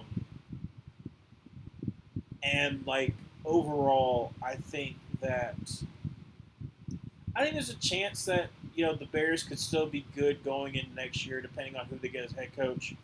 Do I think it's going to be Ben Johnson? No, I really don't. It could be, but like to me, the Bears, yes, you have a great rookie quarterback that we should still believe in. I know there's some Bears fans like, oh, he's gonna be a bust. I'm like, how could you say that with how everything's gone? And he still played well in some of those games. I I'm trying to think of the best way to put this. I think that Ben Johnson's going to go to a place that it does not have the owner meddling that the Bears are known to have. That's the reason why I gave him with the Jaguars, because you got Trevor Lawrence, you got a pretty good wide receiver in Brian Thomas Jr. I was wrong about Brian Thomas Jr. I'll take that. I was wrong about him. But you also have, more than likely, a GM role is also going to be gone. If he has that opportunity of picking his GM, why would you not want to take that? Why would you not want to take a job where you can pretty much be the deciding factor and you can implement what you want, like what you have at the Lions right now? Unless there's another one of those kind of situations, that's the reason why I was wondering if that's the reason why Ben Johnson has not gotten has not accepted a position somewhere else. I see a lot of other Broncos fans clamoring for another receiver, but I honestly think we already have great receivers. We just need the younger ones to continue to develop. I agree on that one too. I've seen a lot of people, especially because like later on in the first round, that say like, "Oh, y'all should get Luther Burden," and I'm like, I don't think that would be your MO. If anything, if you do get a wide receiver, it's probably like Tej Johnson in like the second or third round. Because when Tej Johnson adopted brother Bo Nix, that would be kind of a cool story, whatever. Tej Johnson's also a really good player. But I would also say, because he gives you the speed so you can put Marvin Mims in other situations, because Marvin Mims right now is basically your kind of like your speedy guy, but he also can be, I think, pretty good in the slot. And I think you can have him and Tej Johnson be kind of interchangeable. You already have your big target in Courtland Sutton. Would have been nice if you kind of stay with Tim Patrick, but you know that is what it is. But and then with the fact that this tight end class is really good, I think you could get a really good tight end without picking one in the first round. I've seen that too. I've seen people say like, "Oh, they could get Tyler Warren," and I agree. I think Tyler Warren's going to be good in the NFL. Would I take him if I was the Broncos right here, right now? I would probably go in a different direction, but I would not hate them going after Tyler Warren. I would be better. I would be okay if the Broncos took Tyler Warren instead of a wide receiver, because I feel like there's some wide receivers later on in the draft that don't have to be your number one, because you already have your number one in Courtland Sutton, but give you a dynamic that you either kind of already have, but you can leave Marvin Mims to do other things. So I'm glad Kirk is playing better this game so far. As much as I have ragged on him for losing us winnable games, I want him to succeed. That's what I'm saying. Like ultimately, I knew most of the time it was kind of just playing, but like ultimately, you just want your team to do well. Like regardless of if you're in a situation where you feel like I kind of want us to lose because we're better for a draft pick, at least hope and pray that your team still looks good while doing it. Like yes, the Panthers have lost, but besides this past game, and there's still some good things to take away from the Cowboys game. But those past three games where we were every single one of them against playoff caliber teams, that's what I'm saying as far as like if you're a tanking team but you're losing that way, that is completely fine because it's nice for your fans to watch. Because obviously the fans be like, oh, we want to kind of win these games, but it's nice for your fans to watch because they can look and see like, okay, you know what, we have something building here. As confidence in your building, as confidence in your locker room of like a lot of players that are going to stay or might want to re-sign. Be like, you know what, if we just get another player in here, if we get a game changer in this position right here, we can actually make some moves, make some noise, and maybe make a playoff. Like we're not going to make a playoff run next year. I would be very shocked if we did. But looking at who our possible opponents could be, there is a shot of us winning 9 games. More than likely, I would probably still keep us at a 7-win season, depending on who we pick up, because we'll have Derek Brown back, we'll have Shaq maybe back, just depends. But I think that our defense will be improved because we'll have more investment in that position. That's another thing too. I'll talk about a little bit. But there are moves being made by Dan Morgan that I'm happy about. I'm happy about what I heard about the fact that when they benched Bryce, Dan went to Bryce and told him like, "Hey, I am your biggest cheerleader. I'm the one that's going to be in your corner. I want this to succeed." He was like, "I was there to pick you." Like that kind of stuff shows me like it's not just incompetent behavior because so many people were saying it was incompetent. I said it was the right move at the time to bench him, and it was because his confidence wasn't there. And you've seen how he's come back, being away from a little bit. He's been playing well. Obviously, the Cowboys game there was a lot of stuff where the offensive line wasn't doing his best job. He didn't play his best job either. He didn't play the best either. But ultimately, there are some Panthers fans that are still not satisfied. I don't know what to tell you. If you're not satisfied by what you've seen by Bryce right now, to give him another shot. There are some Panthers fans like, oh, well, I guess Bryce is a bust again. I'm like, oh, okay. But, like, there are still things that I want Bryce to get better on, obviously. But I have so much more confidence now because of the fact that he has shown it against good competition. He has shown the same exact stuff that he showed when he was at Bama. That I'm hoping that he takes the next step going into next year. But yeah, I like I said, I'm not gonna hate the fact that if we take Tetairoa McMillan, I know a lot of Panthers fans want him. He would not be my third choice. He would be my fourth choice if we're in the top 5. Because based on need, I would not like for our third of our top 5 picks, first, second round picks, last 3 years, be on wide receivers, and one of them is no longer on our team. That's a lot of draft investment into one position. That is not worth all that draft investment. Unrelated, but my fantasy player cooked this week. Ooh, nice. Josh Allen, CeeDee Lamb, BTJ, Broncos D, hopefully Drake London too. I'm up 72 points even with my running backs putting up 14 points between them. Oh, yeah, no, my running backs did not do well this week. Saquon and Chuba got about 14 points. But I did have Amon-Ra St. Brown and Jared Goff and James Cook. I had like 152 this week. I obliterated uh, my opponent, and so I'm moving on to the next round of the playoffs. So I did my research and I lost on purpose on the last week so I could face against the number three guy because I knew the number three guy was going to have injured players and also bad matchups. So I lost on purpose so that I could be the sixth seed because I still feel confident enough in my team, but I wanted to make sure that I won the first round to be better, put in a better position. So far that's worked out for me. That return got him up to the 45-yard line. Sorry about that. Kirk Cousins throw across the middle. It's going to be picked off by Robert Spillane at the 46-yard line. Oh, my gosh.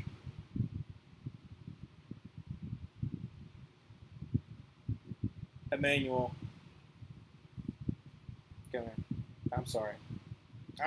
I we were just praising Kirk. And then the first play, they had a great return, got all the way up to the 45-yard line. Spillane, I mean, he's in coverage the whole entire time. Oh my gosh, Kirk Cousins' footwork is downright atrocious. Kirk's footwork is atrocious, man. First down 10 for the 46-yard line, shotgun formation. Desmond Ridder going to send Myers into motion. Going to keep and gets absolutely obliterated for about a 2-yard loss. It'll be second down 12. I hate this godforsaken team. Yeah,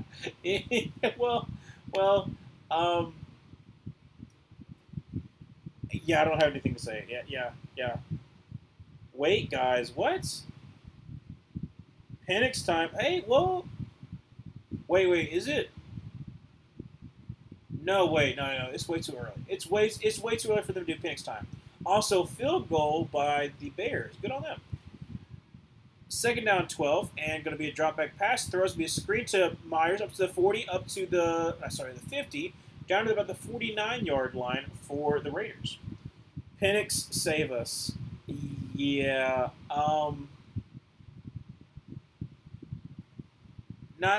Not this early in the game. It's still second half. There is a flag, however.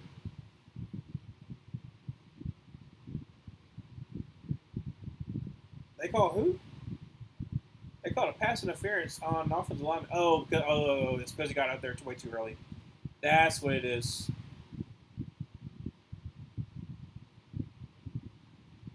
Oh, no. They called it Jacoby Myers because he pushed up. Okay, no. Second down and 22 instead of that good, screen pass.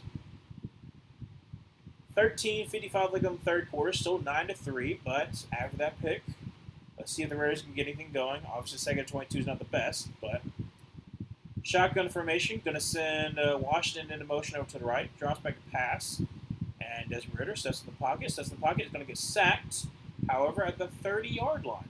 So it will be about 3rd and 26. 1 TD, 9 picks in 5 games. Yeah. I didn't even mention that before either, but the fact that he got his first touchdown in 5 games is still kind of ridiculous. I still don't know if you go to Penix if you lose, yes. But it's 3rd 26 right now. I think he'll be fine because it's a run, and Algier like maybe 4 yards. Not Algier, sorry, Abdullah, on a 3rd and 26, a run. If I'm a Raiders fan, I don't know how much those tickets were, but, I don't know. At least I want to see some kind of good reps. Like 3rd and 26, it's been, a third time they've had, 3rd and, 20 because of, dumb penalties or whatever, and they just run the ball. It's been inside zone or it's been trap. That's blocked again, and that's a 20 picked up, and it's going to be touched. And oh my gosh, you freaking stupid man. Up to the 20, up to the 25, 30, up to the 35, down to the 39-yard line, and the Raiders, they keep possession. Oh, you're so dumb. You're so dumb. Oh my gosh.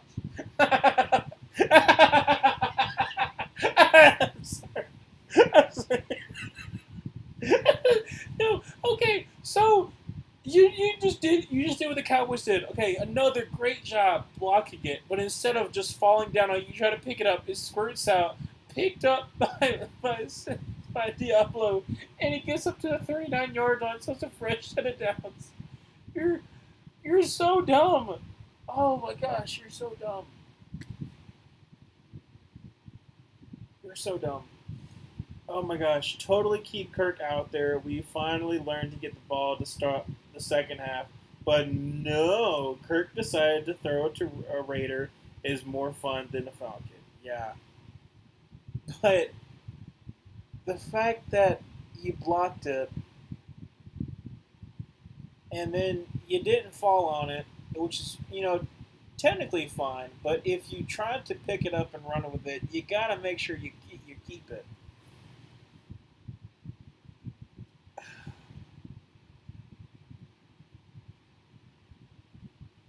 That is hilarious. That is absolutely hilarious. If the Raiders score a touchdown on this drive, from going from a 3rd and 26, no words. No words. I can't tell what happened. So basically, on the 4th and 20, whatever, the Falcons do what they did before, where they basically loop the outside rusher to basically have a free pathway to the punter. Block it. That's it. The block wasn't bad. The fact that they were able to do the same thing, but on the other side, easy block, and it goes backwards. But still, that same exact rule is because they touched it, and because the Raiders picked it up, they're going to get the ball to start. Like it's not the block that was bad. It was the fact of just not falling on the ball or at least picking it up. Like that's what's crazy to me.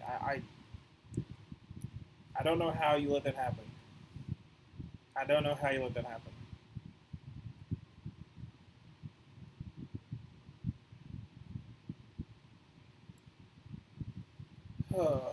Let's see what's people are talking about. Well, how was I get? If it was blocked backwards, no. Okay, wait. Hold a second. Hold a second. Hold a second. Hold a second. That's right. That's right. That's right. That's right. Never mind. Never mind. I was left for no reason. I was left for no reason. That's my bad. 1st down 10. Going to be a handoff to Bijan, who is going to get about 5 yards there. Sorry, I need to explain.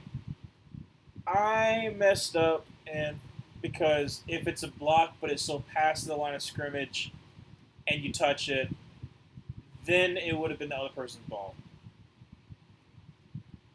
But because it was blocked backward, even though the Raiders picked it up and ran with it and got to the 40, that's where the Falcons start. It's a very that's okay. That's on me. That's on me.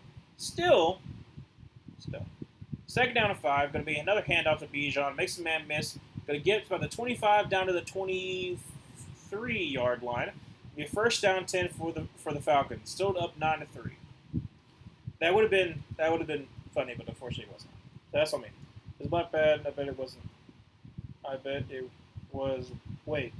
I bet it was. Wasn't it? Oh, I bet it was. Wasn't it? I don't know why I could not have read that. 11:03. Let's go to the third quarter. Yeah, no, it's all good. 1st down 10. Kirk Cousins could be another pitch out to Bijan. Makes a man miss. Going to get up to about the 21-yard line. Game 2.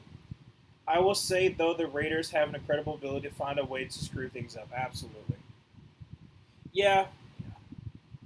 But they are definitely tanking, that's for sure.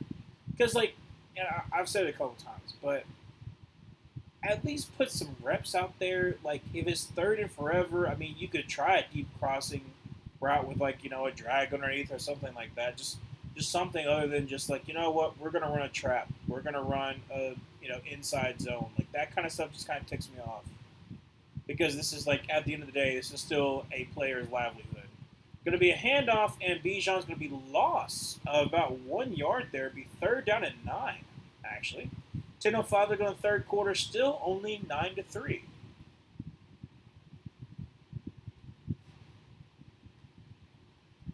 Yeah, but if the Raiders do find some way to win that, I think there'll be two fan bases that are going to be upset. Third down and 9. Shotgun formation for Kirk with Bijan and Robinson to the right.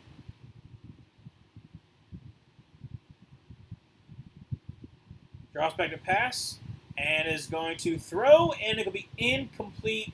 Try to get to Raymond McLeod. He would have been right at the line, and unfortunately, it's going to be 4th and 9, and a Younghoe Koo field goal is incoming.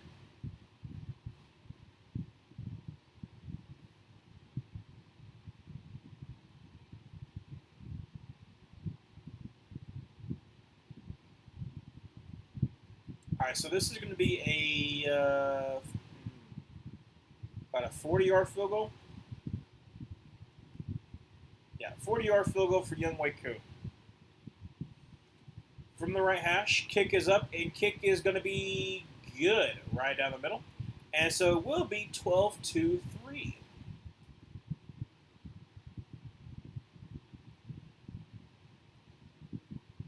Not too shabby. Ooh, okay. Going to commercial break. Let's look at the other game while we're.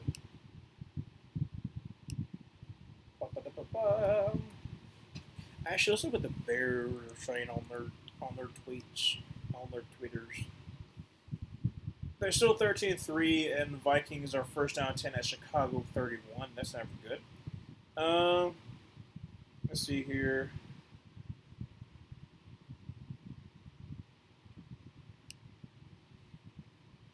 Airplane reference. Let's see. Seems like the offense trying to keep them in their Bears defense trying to keep them in the game, but unfortunately that is just not happening. There's an illegal substitution penalty that called back a touchdown. That's unfortunate. When they had to settle for that field goal. Lineman didn't check in as eligible. Interesting. That's pretty much it. Nothing too much people were talking about. But, you know, get some water.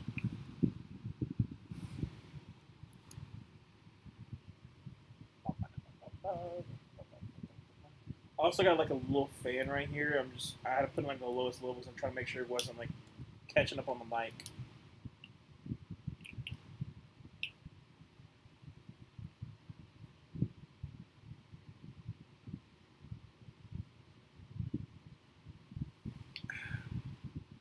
I am really excited for the Thursday night game, though. The Chargers-Broncos. Because, like I said, it's more likely now it is going to determine who makes the playoffs.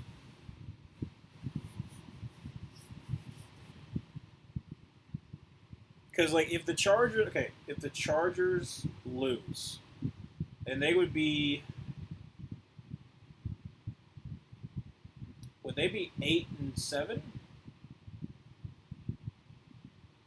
Hold on a second. I gotta look it up.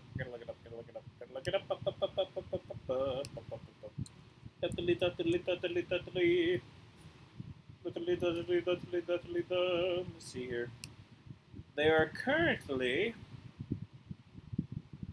8-6. So yes, it would be 8-7. So they could still make it with a 10-7 record, possibly. But more than likely, they would not.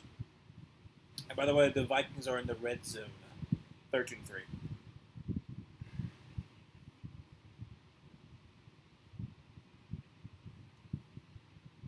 All right, so we're first down 10 for the 30-yard line for the Raiders.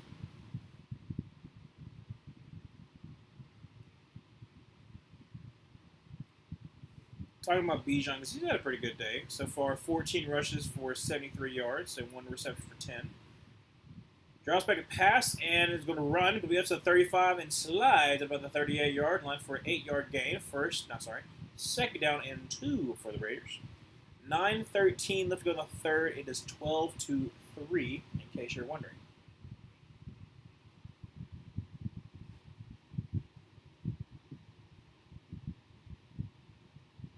Ooh, okay, now that makes sense why he got hurt.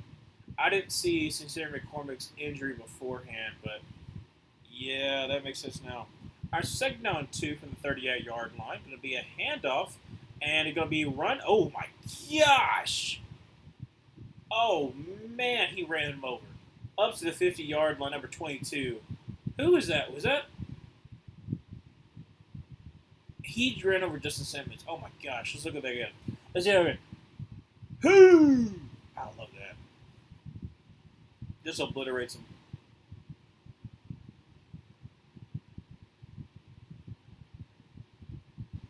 All right, so it'll be first down 10 for the Raiders. That was Alexander Madison. Desmond Ridder drops back and passes. Got all day. Throws deep.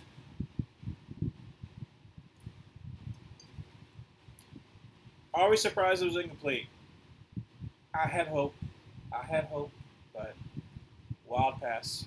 Second down and 10. 8:04. Let's go to the third quarter.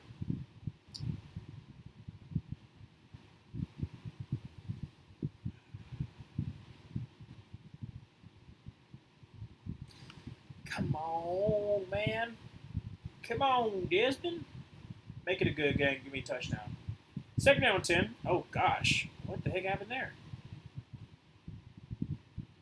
They keep on, showing it really late. It's a false start.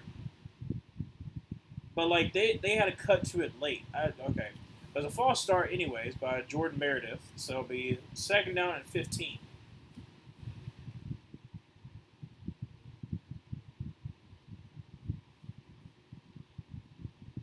Can't really see it. No, apparently not. They do a little split screen to show that the Vikings are about to score. All right, so let me try to do both of these. All right, so it'll be first and goal for the Vikings at the 1-yard line. Desmond Ridder is going to be second and 15 at the 45-yard line. Sam Darnold will hand off. That's going to be a touchdown, Aaron Jones. That's going to be incomplete, almost a pick for Desmond Ridder. It would have been D. Alford for a pick 6, but unfortunately, he did not catch that. So look at there. Aaron Jones hanging off after a little Spidey pose. I don't know what Desmond is looking at, but he almost threw a pick 6. He literally threw into quadruple coverage.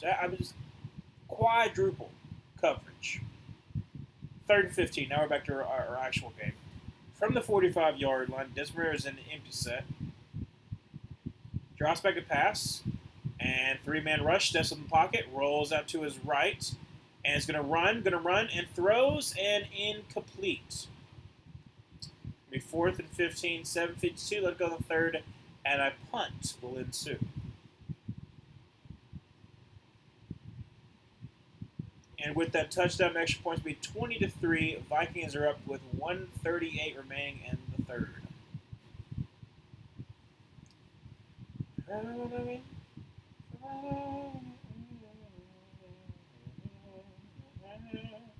Alright.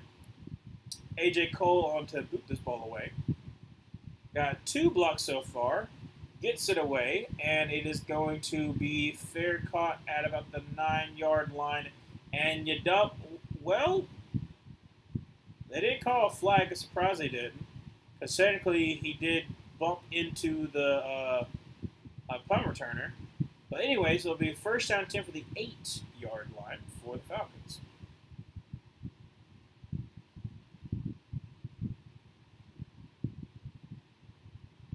You know what would be funny? If okay, here we go. So, the Falcons play the Giants next. So obviously they should be the Giants.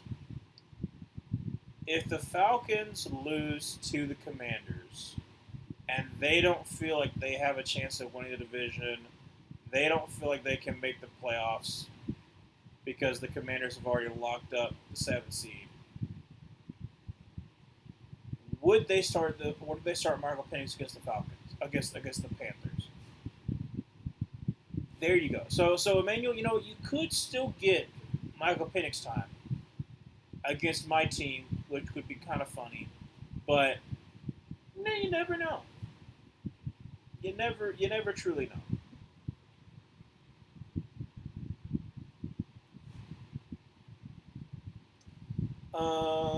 Let me look at the stats for that game. For the Bears Falcons game. This is 20-3, and is that commercial break? And this is also a commercial break.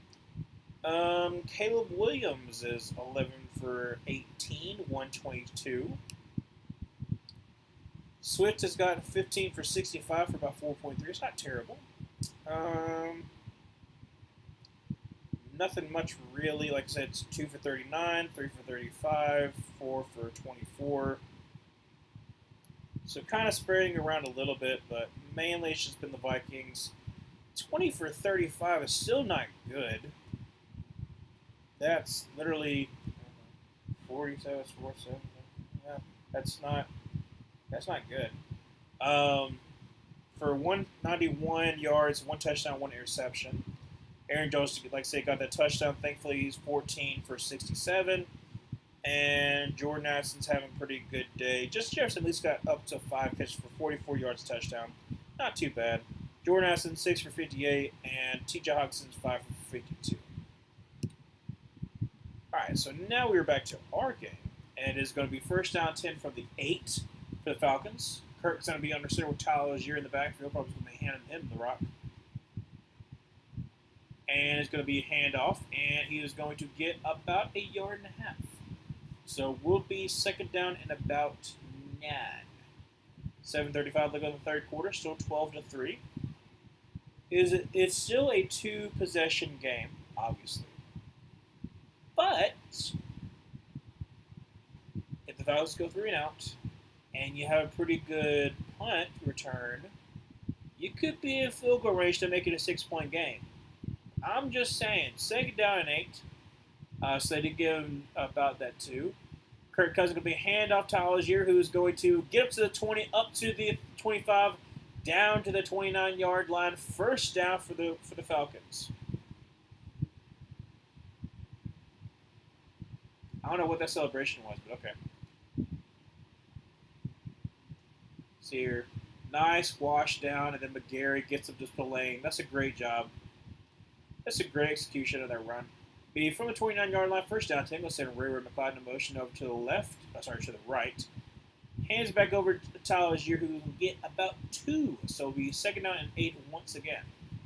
6:30 remain in the third. So only 9:22. 18 turnovers for Kirk Cousins, 16 interceptions, and 2 fumbles. Not good. They're showing Michael Penix right now. So, yeah. I don't think anything's going to happen, though. Second down 8, going to be a handoff, and Bijan is going to get about 2 yards there as well. Nothing much. Be third down 6. It's still okay. I'm just saying. It's still every single time they're in pistol. If it's a run, it is going to be either zone, or it's going to be just like dive. It's no kind of variation or nothing. I don't like I said. I'm not hating on it. I'm just an observation that I don't like this becoming kind of predictable. Shotgun formation for Kirk with Bijan to his right. Play clock at 2, 1, and barely gets it off. Drops back to pass. There is a flag, however, and I do believe there's a false start on the Falcons, back them up even more.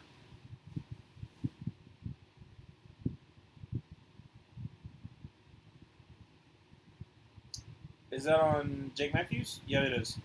False start on the left tackle, Jake Matthews. See, Jake's got to be. Let's see. He was at Texas A&M with Mike Evans, I believe. So 2014, 14, 15 maybe. He's got to be like 31. All right, so third down and 11. 5:05 to go in the third quarter. Shotgun formation, Bijan to the right. Kirk drops back to pass and is going to throw, and it's going to be a check down to Kyle Pitts, who gets up to about the 34-yard line, but that is about it. And that is going to be a stop by the Raiders. Let's see. 4:45 to go in the third quarter. Still a lot of gameplay left. I'm just trying to spice it up because there's not much really. But I'm still okay with this game because I did not, like I said, didn't come in with much expectation. Hasn't disappointed me. It's just been a so-so ho-hum kind of game.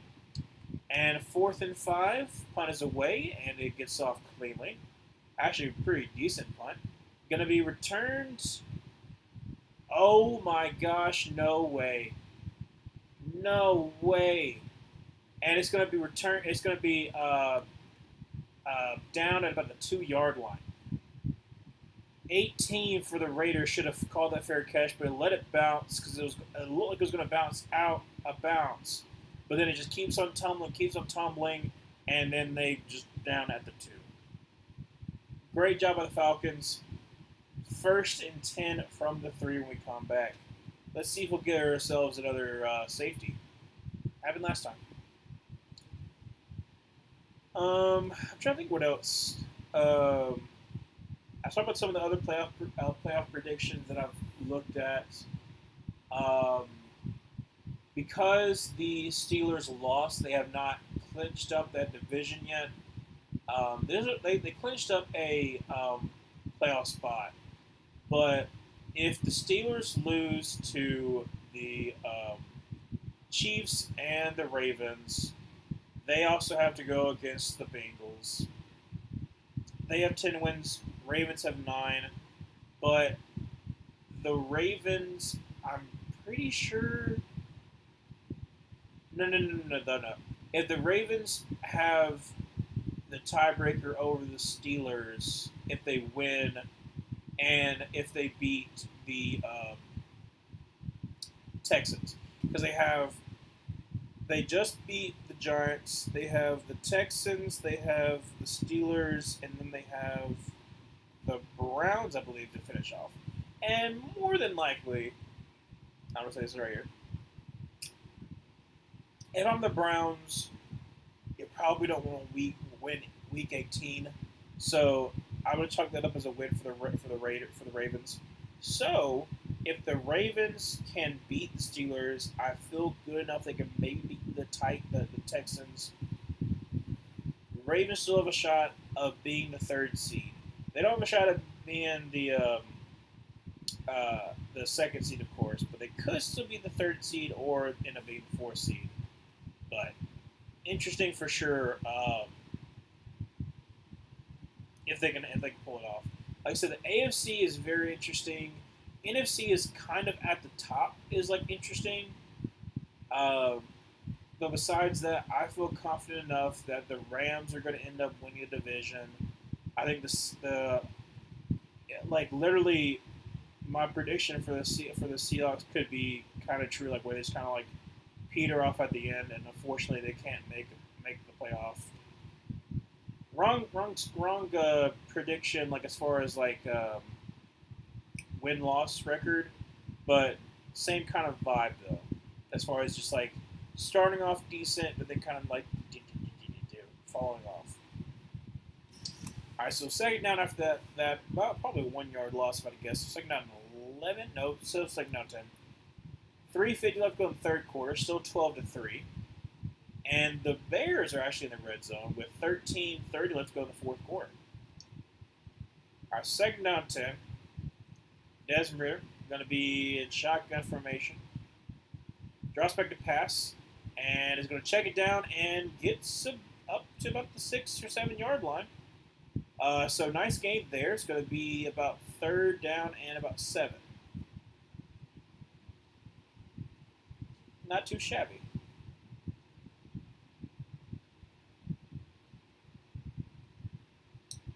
Vegas have done 0 plays under center, which I wouldn't think they would. 3:05 to go in the third quarter. Third down and 6, actually. This is Brock Bowers' time right here, baby. Two tight ends to the right. Actually moved Brock Bowers over, moving back in, and going to be a shotgun formation, drops back a pass. Desmond Ridder steps up in the pocket and just takes it down, and that's going to be up to the 10. And he's going to be a yard short. A great attempt by Alexander Madison. He spins out of a tackle, but unfortunately he is going to be a yard short. So, on 4th and 1, the Raiders have to put the ball away. See, bounces off a tackle, and then great job there by, is that Troy Anderson? Yes, it is. Troy Anderson for making sure Madison does not crawl his way up. And with 2:20 left to go in the third quarter, 4th and 2, actually. Let's see if this punt gets off cleanly.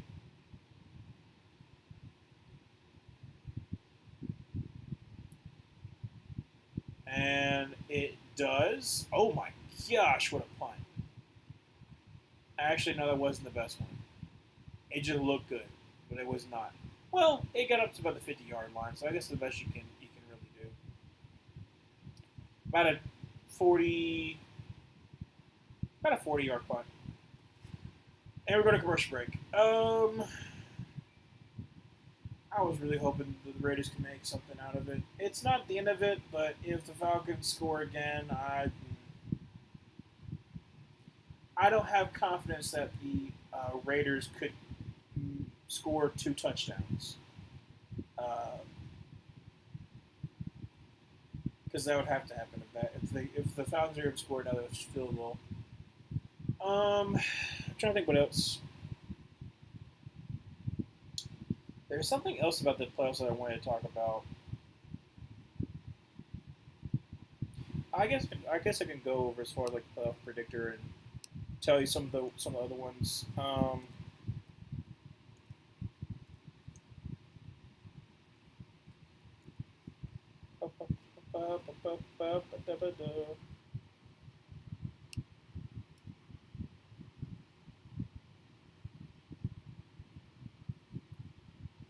Alright, so let's say that the Falcons win. Let's say that the Vikings win. Okay, so let's move. So, alright, I'm going to do... See, Packers, they don't really have a chance of winning the division. I've already kind of talked about the Vikings. There's a way that the Commanders can lose. Like I said, they have the Eagles, they have the Falcons, and they have the Cowboys. I think what I haven't talked about yet.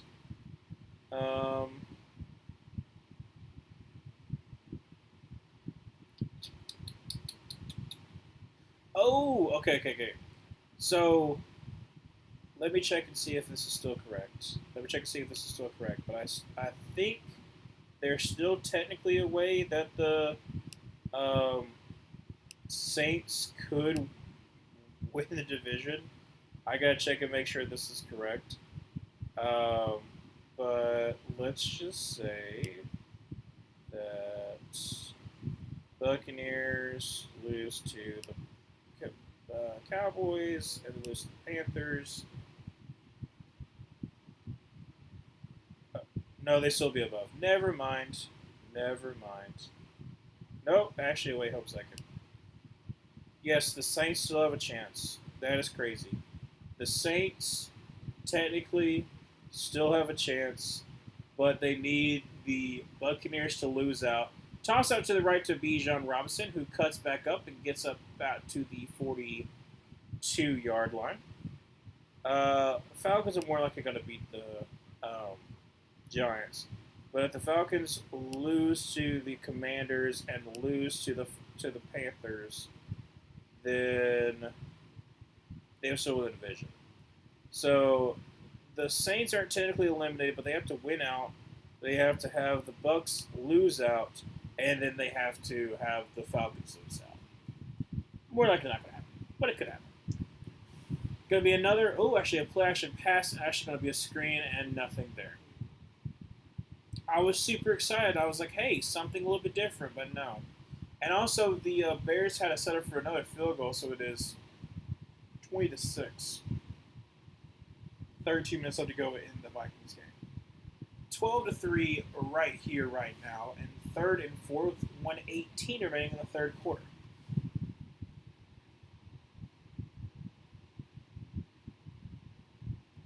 All right, Kirk's going to be in a shotgun with Bijan Robinson to his left.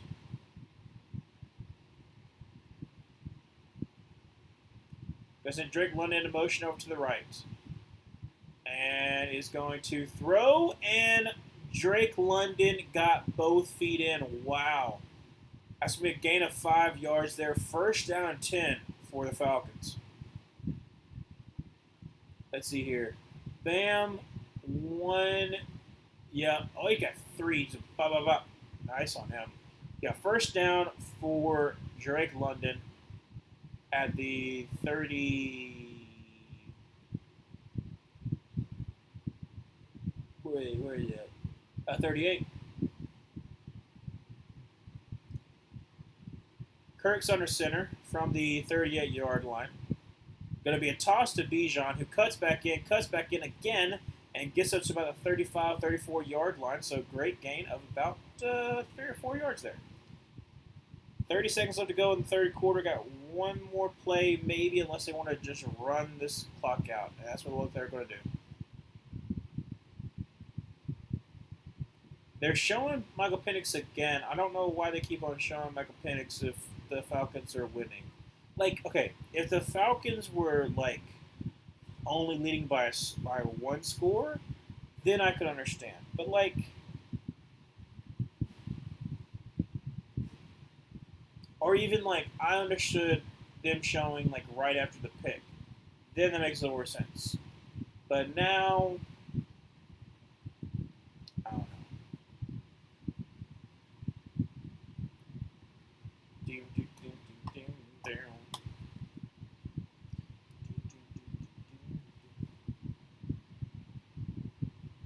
Well,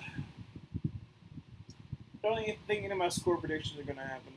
That's for sure. Let's see, I had 31-20 for Vikings. That's 20-6, so probably not. With 13 minutes to go. And then 27-17. Wow, that was rough. Yeah, that's not going to happen. That would take a miracle for 27, even close to 27-17. Oh, brother. Hey, brother. There's land up there to rediscover.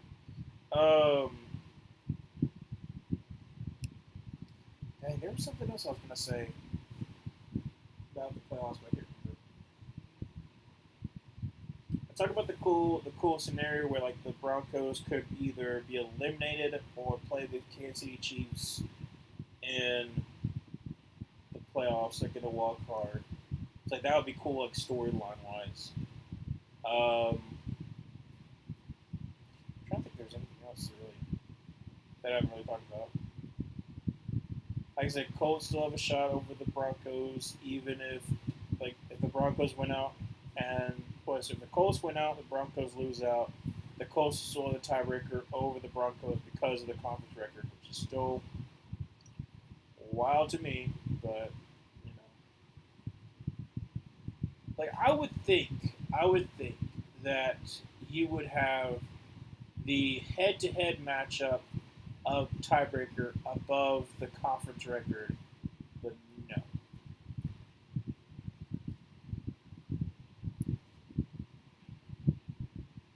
Dang, it looks good. They're showing like some tomahawk. Oh, it looks good. Oh, that's in the stadium. Oh, it's like in a suite. Never mind. Okay. How about I said, I was like, they just have it out there? And I was like, no, it's just a state. Actually, it's a suite. Oh, well. 6 total fourth quarter points in the last 7 games. Goodness. Second down and 8 from the 35-yard line. Going to be a toss, and I think, is that a... Yep. False start. On the offense. Wow. Okay, well. Going to be second down and 13. That's Ross Dwelly, the tight end on the right there.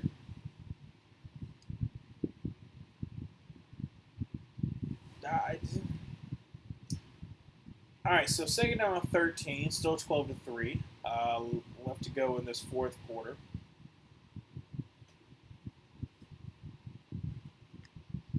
Pistol, Bijan behind Kirk. Let's see if this is anything other than zone run. Actually dropping a pass and is going to get sacked. Tyree Wilson sighting. Looky there. Sacked for about a 1 yard loss. Be third down about 14. So, at least something. You know, it's something. Where'd I put my water?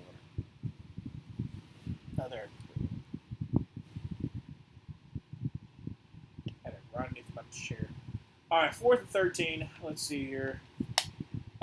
2 for 9 for the Raiders, 4 for 9 for the Falcons on third down from the 41-yard line.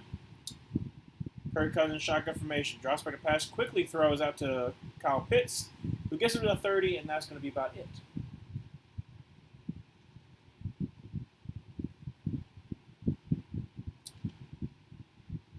And it looks like the Falcons are going to kick this field goal. All right, so it's about 47, about like a 48-yard field goal.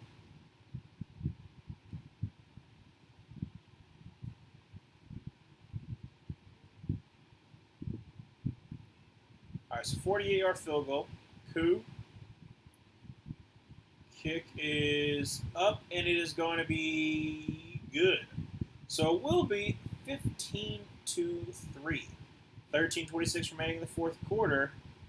And let's see if... Oh, the touchdown by the Vikings, by the way. So that's 26 with the extra point, making it 27. It's 6 with like 10 minutes left. But let's see if the Raiders can get anything at all on offense. See, now I'm getting a little bit like, come on. It's mainly because of the fact just like the total lack of, I don't know what the word I'm looking for, but just like not even trying to go for it at all. That's what I'm a little bit ticked off about. Because like, I'm not saying, hey, please upset the Falcons, but I am saying like, make it seem that you're at least trying. That's kind of what I'm upset about. I know you got Desmond Ridder as your quarterback. I know you got all the situation going on. And you got an added pressure of you're probably going to lose on the first overall pick because the Giants' schedule was just so bad.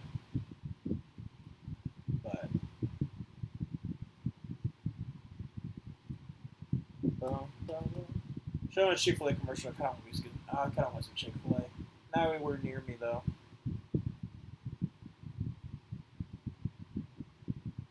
Oh gosh. They're showing a Coles commercial where the dog just like tore through the presents. Never had that with any of the dogs that I had. So I had for most of my life until I was 12. We had a dog named Sumo, and he never messed with any of the presents. And then Charlie, which is now my sister's dog, it was my dog, not my sister's dog. He never messed with any of the presents either. So I never experienced that. I don't know. I don't know if it's like a certain like breed situation where like some breeds do that, but I've never had that happen with me with a dog. Is have like them like attack the tree or something like that.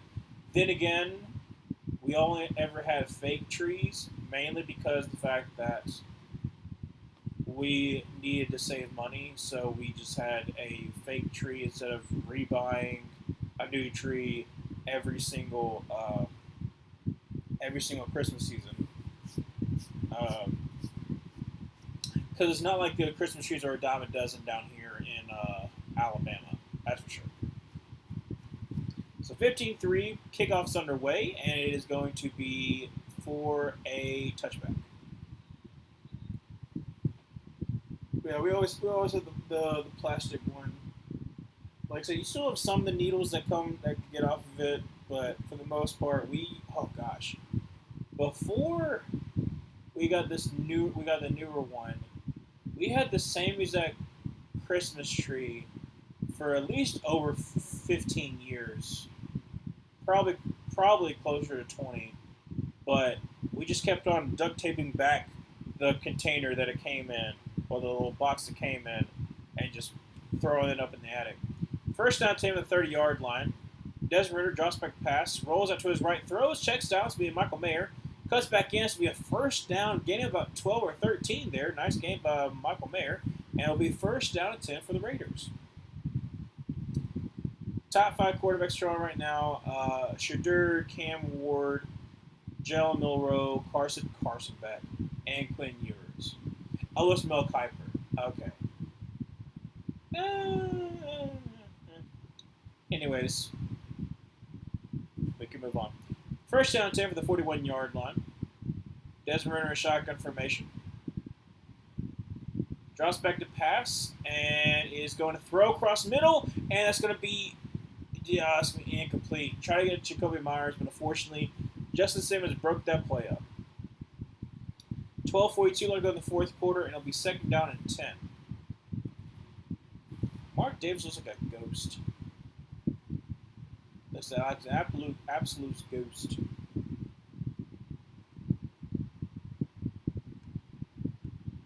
All right, second down and 10. Desmond Ritter in shotgun formation. Madison to his right. Gonna send Michael Mayer in motion over to the left.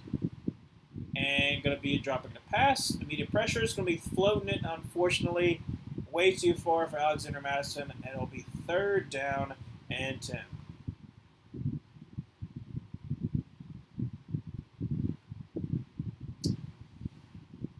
Oh, please, let there be more offense. That would be nice. That would be really nice. I sure would appreciate it, but no.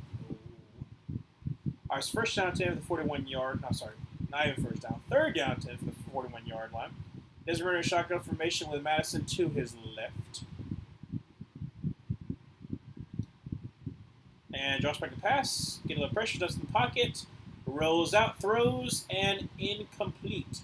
Almost was a sack, but unfortunately it was not caused by Madison because it was a bad throw because he was trying to not get a sack. So 4th and 10, 12:32 remaining in the fourth quarter, and another punt by the Raiders. Yeah. They're not really even talking that much. They're just talking about like all the different failures for the Raiders. Like, this just sucks. Yeah, no, it kind of does.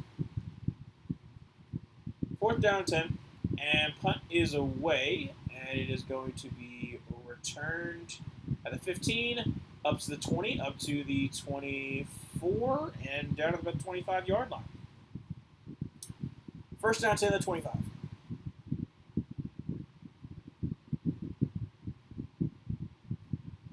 By the way, still 27-6 in the Vikings-Bears game. It is 9 minutes left to go in the fourth. Bears have the ball. And there's signs saying tank for Shadur. Yeah. The only problem is, like I said, I'll talk about it, I guess, the next commercial break, why I think the Giants are going to make the first overall pick. Current's going to be handoff, and that's going to be Bijan up to the 30, up to the 35, up to the 40, up to the 45, up to the 50, all the way up to the 45-yard line, and that's going to put him over 100, I believe. Bijan Robinson, great first down run, and that is a first down 10 for the Falcons. 12:05 to go in the fourth.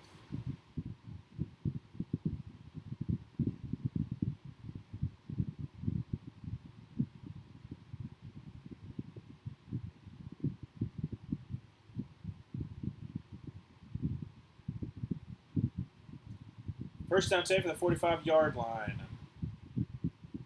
Pistol going to be, oh, high snap. And Kurt falls down on it, and he is down at the 49-yard line. Loss of about 6 yards there, and that's going to be second down at 16. And it looks like the Vikings have the ball back. 8:06 left to go in the fourth.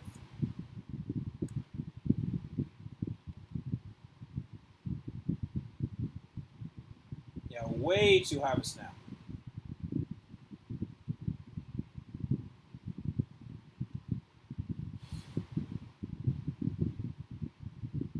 Our second down 16. Kirk Cousins, a shotgun formation. Bijan to his right.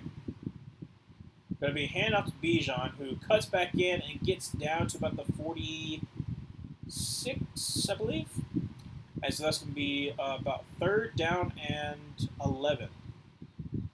There is an injured Raider on the field. I believe that is, I don't know who that is. They're not showing who it is. But it'll be third down and 12.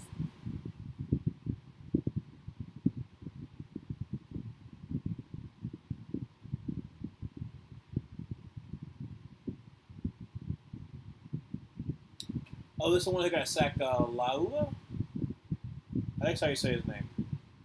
But he is down on the ground.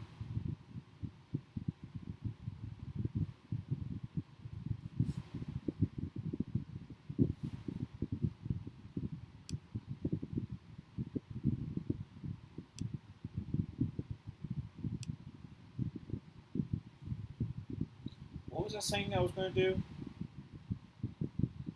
I forget a lot of times what I said I was going to do. I think I was talking about something about the playoffs, but I can't remember what I was talking about. I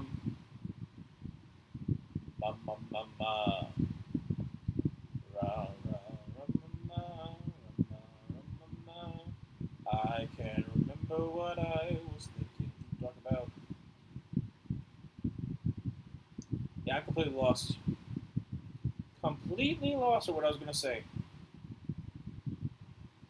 And then watch it after the commercial break done. Now I'm going to remember what I was going to say. Oh, that's right. I remember now. I was going to talk about how I think that the Giants are going to end up being the first overall. Because here's the situation right now. I can pull it up. Alright, so let me finish it off right here where you have the let's updates, yes, resets. No longer doing the Alright, so let's say the Falcons win, say the Vikings win.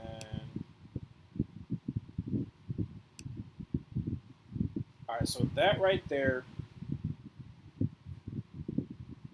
if the Vikings win and the Falcons win, right now you have both the Giants and the Raiders at 2 and 12. However, the Giants' strength of schedule right now is 106 to 190, and the Raiders is 112 to 84. So, the reason why I don't think that it's going to work out for the Raiders is because the Vikings are on the Giants. So in order for the Raiders to get the first overall seed, they need the Vikings to keep on winning. So you need the Vikings to win out. They would also need for the NFC East to try to keep on winning and beat teams like the Cowboys beating the Buccaneers and stuff like that. I'll talk about it a little bit more, but it's just not looking the best. Third down and 12, shotgun formation. Kirk Cousins drops back a pass and is going to throw, and it's going to be Kyle Pitts up to the 41 or 42-yard line. That's going to be fourth down again for the Falcons.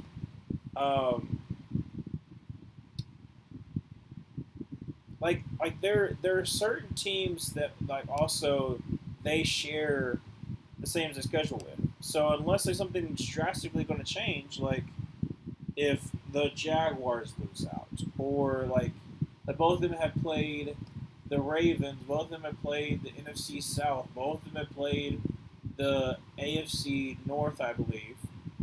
Well, no, we had well, no, yes, the Giants have.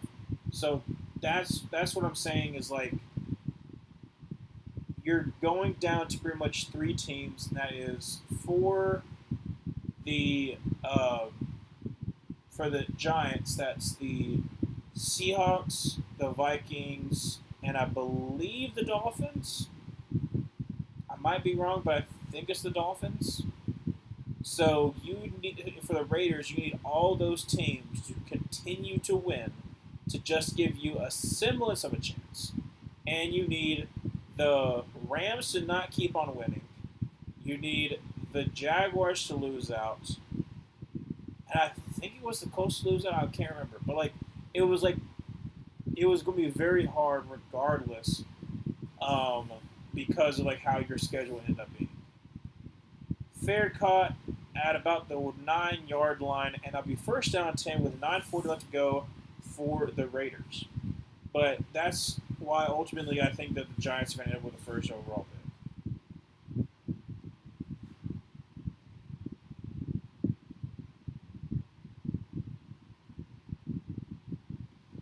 Okay, so Raiders, first down 10 at 8. 9:40 remaining in the fourth. Give me something. Something. All right, so Desmond Ridder shotgun formation. Got Madison to his right, drops back to pass. Got Alden throw, checks down to Madison for some odd reason. That's going to be a loss of about 2 yards there. Well, they're going to get about a yard and a half loss. So it'll be still second down 11. About 6 minutes left to go in the Vikings game, but it's 27-6.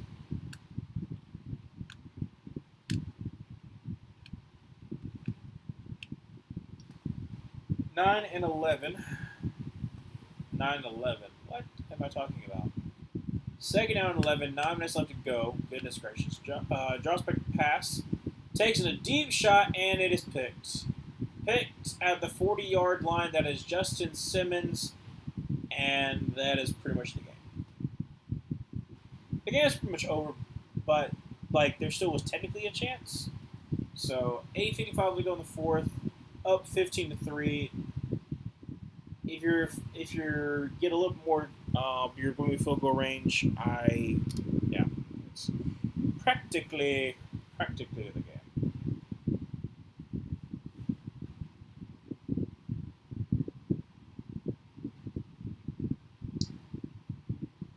Yes, pretty much the game.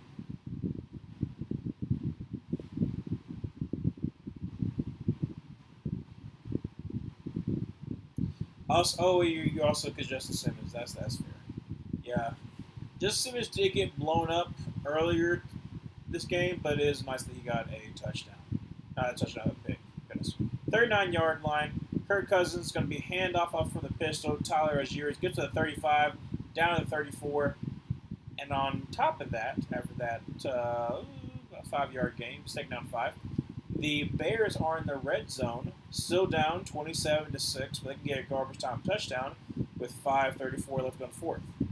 Go Simmons. Yeah, that's what I'm saying. Yeah, I at first I was like, yes, and I was like, oh, that's right, Broncos. Yeah. So good on him. He is, loving life. Second down 5, 8:20 left to go in the fourth quarter. Kirk Cousins under center with Tyler Algier in the backfield. Going to be a toss to the left and is going to cut back, get up to 30, and going to get the first down. Great gain, about 6 yards there. 8:05 left to go in the fourth quarter. First down 10 for the Falcons.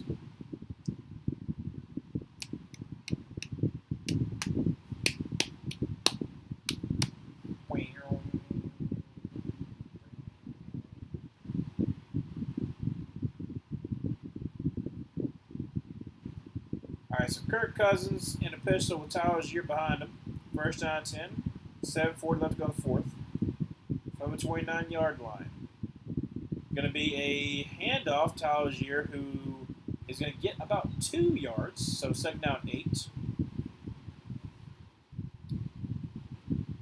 See if the Bears will score. Let's see where they at.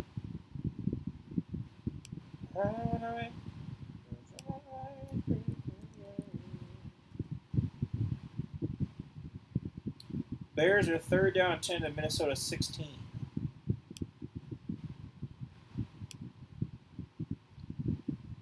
All right, so 7:01. Let's go in the fourth quarter. Second down and 8.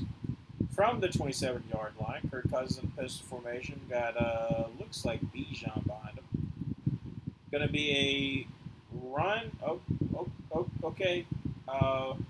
I guess Kirk couldn't really get to his points. I don't know what happened there, but it's going to be a 2-yard loss. A third down and 10. And a touchdown by the Bears. Look at there. I got 12. Maybe they'll go for 2. I would assume so. 27-12. All right, so third and 10, 6:20 left to go in the fourth. Kirk, shotgun formation, got Bijan to his left. And going to be hands to Bijan, who is going to get up to about the 24-yard line. And it'll be fourth down.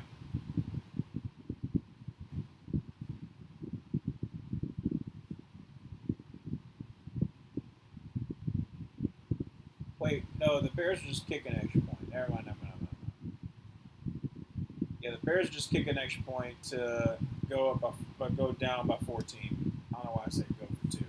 That was dumb. 4th and 5, and a 42-yard field goal attempt by Younghoe Koo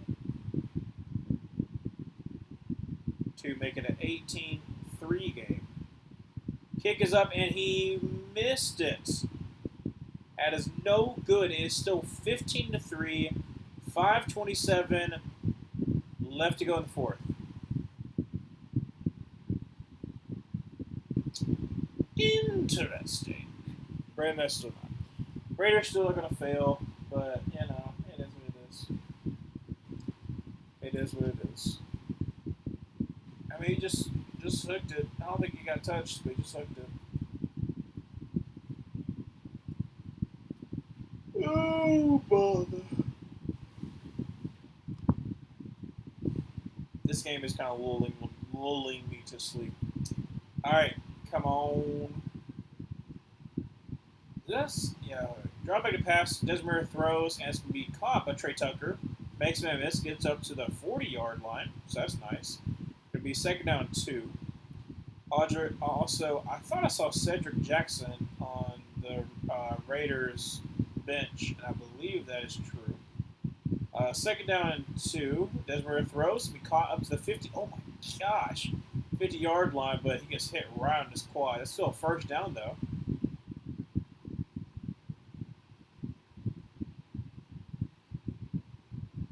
First down 10 from about the 49-yard line. Desmond drops back to pass, throws, and caught still at the 41-yard line. A gain of 8, and second down and 2 from the 41. So the Bears went for 2, or did they just miss the extra point? Because it still says 12. Okay. Anyways, Desmond shotgun formation, drops back to pass, and is going to run for the It gets tripped up from behind. It would technically be a sack. Be third down and 3. Thank you Broncos for Simmons. Yeah, that's what I'm saying. Well, I think the Broncos are still doing fine. I think they're good. It does suck that they weren't able to pay Simmons, but you know. All right, third down and 4. 4 minutes, approaching 4 minutes. Left going fourth. Shotgun formation for Desmond Ridder. Dropping a pass and throws, and it's going to be caught. That's going to be a first down up to the 35-yard line. Is Josh Myers? Oh, sorry, not Josh. Jacob Myers. Sorry about that. Jacoby Myers. First down 10. 3:35 to go in the fourth quarter. Shotgun formation from Desmond Ridder. Drops back to pass. Gets a little pressure. Throws, and it's going to be caught That's going to be up to about the 29-yard line. It's going to be Washington. It's going to be about second down and about 3. 3:20 left to go in the fourth.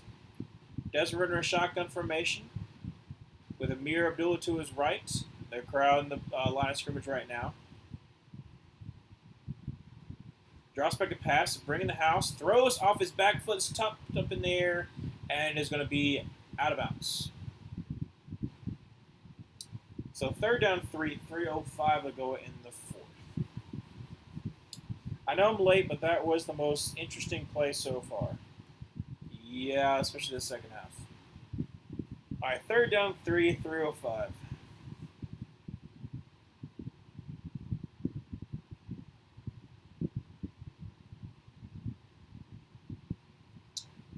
Let's see what we have here. Shotgun formation. Drop back to pass. And throws a little wheel route, and that's going to be a great catch up to the 10, down to the 5-yard line, and that's going to be Amir Abdullah. Be first and goal, 2:59 left to go in the fourth. Coup missing sucks, but at least it was in garbage time. True that. Now, I will say this. Raiders are driving. Do we know if they will score a touchdown, though? 2:59 left to go in the fourth quarter. First and goal from the 5. Desmond Ridder shotgun formation right now.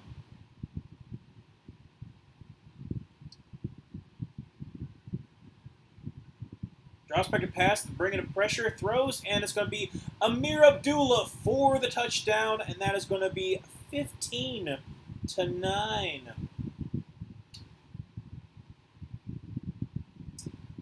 15-9. 2:54 left to go in the fourth quarter.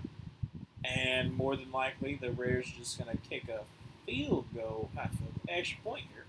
By the way, it is 27-12, about 4 minutes left to go in the Vikings game. Oh, I'm very happy Simmons is doing well for your Falcons, Emmanuel. Yeah, that's what I'm saying. Like, it's his second interception this season, and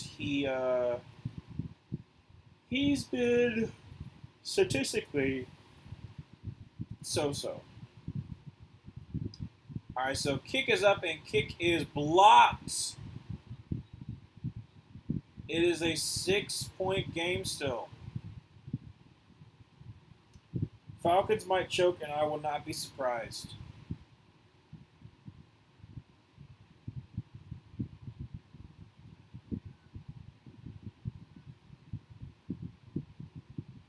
Let's see here.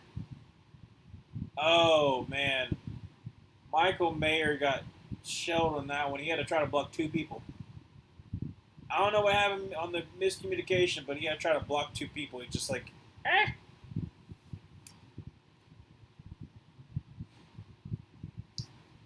Still a 6-point game. But you know. All right, so 2:45 to go in the fourth quarter in the Vikings game. Still 27-12.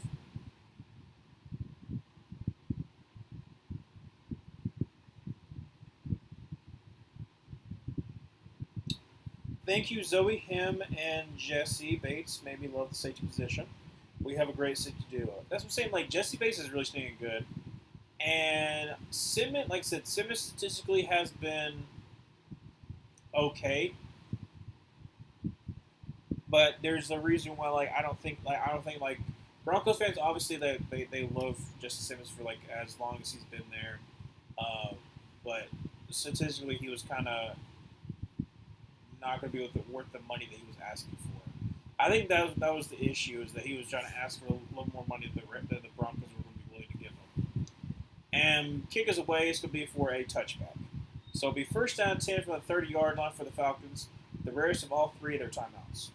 How do you tag people in chat? I have no idea. I am lucky enough that we don't have any bots, because I also know how to move people. This is technically my second year streaming, and I still do not know a last one.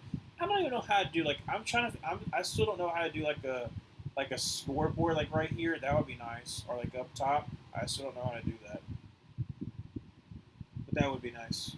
I gotta figure it out. I gotta figure out how to do that. But I do not know how to tag people in chat. and shows it late, but Tallier gets about 3 yards there. So it's going to be second down and 7. Clock stops at 2:50 with the Raiders with a timeout. Oh gosh. Ugh.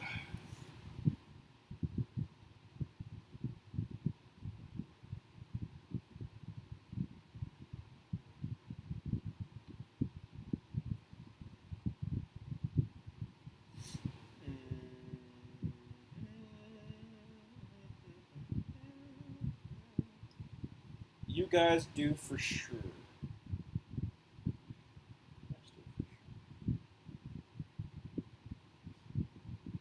Shotgun, no, sorry. Under center, Kurt with Tallier in the backfield. Going to be Hannah Tallier, who is going to get about 3. So it will be third down and about 4 for the Falcons. Second timeout makes it 2:44 left to go in the fourth.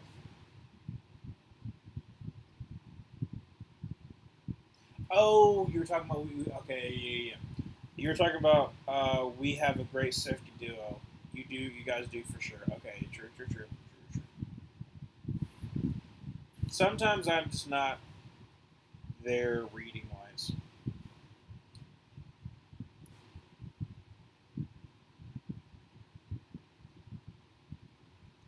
All right, third down and 4, 2:44. Let's go with the fourth. One timeout remaining for the Raiders. Shotgun formation, Bijan to the right. Going to send Darnell Mooney in motion over to the left. Drops back to pass. And throws and batted at the line of scrimmage. Oh, no. Oh, no. It's going to be rough to pass because Spillane hit him in the head. Oh, no. Don't call it there. Please don't call it there. Please don't call it there. Roughing the passers by Spillane. No!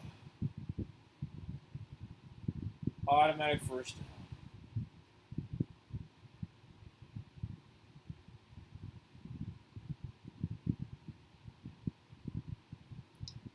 Spillane blocks it, but he does hit Kirk in. He is so dumb. It is so dumb. I know.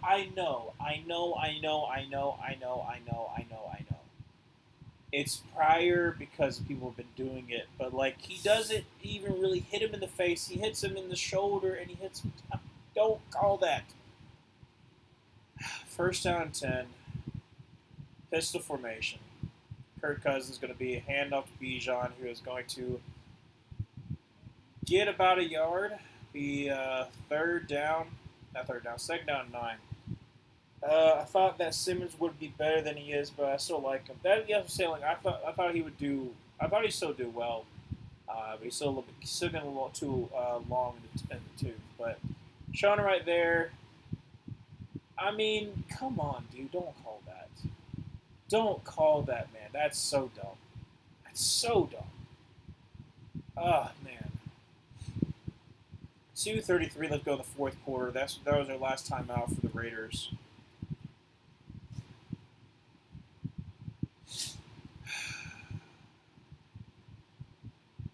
Second down 9. And a field goal by the Vikings. So it is 30-12, 1:12 left to go in the fourth. Goodness. Kirk Cousins is going to be a toss to Bijan, who is going to somehow gain 2 yards. He almost had a loss for about 5.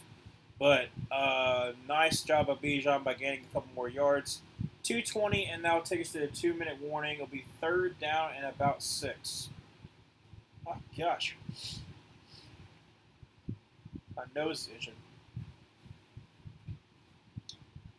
Yeah, go to 2-minute warning.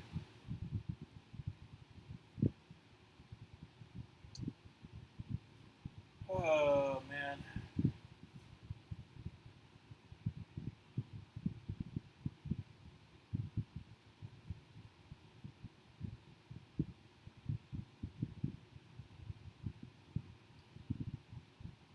Bum, bum, bum, bum, bum, bum. Dun, dun, dun. Uh,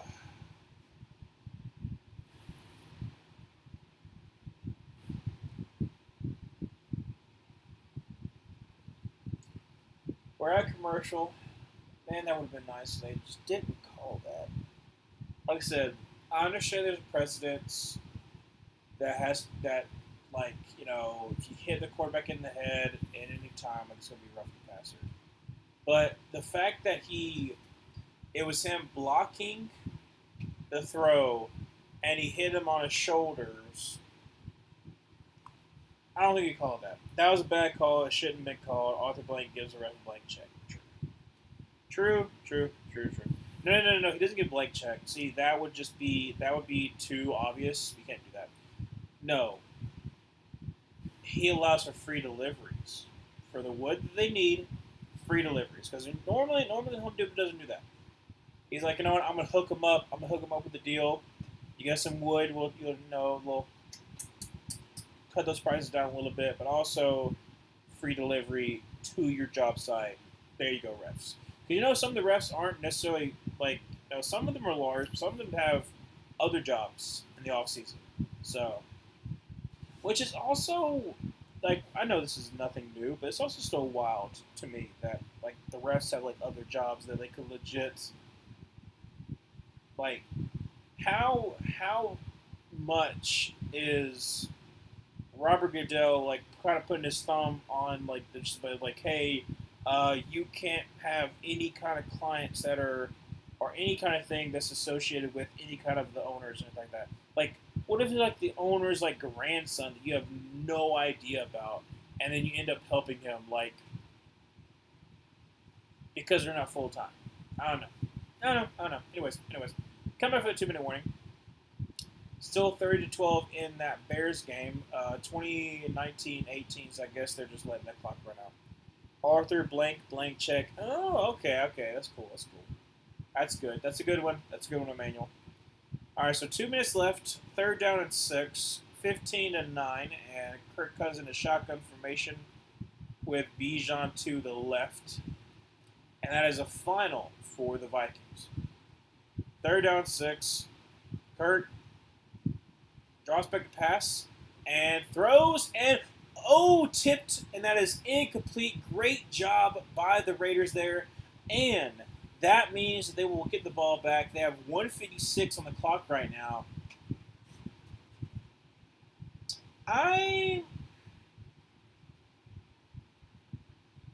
That's a great job by 96 for the deflection, but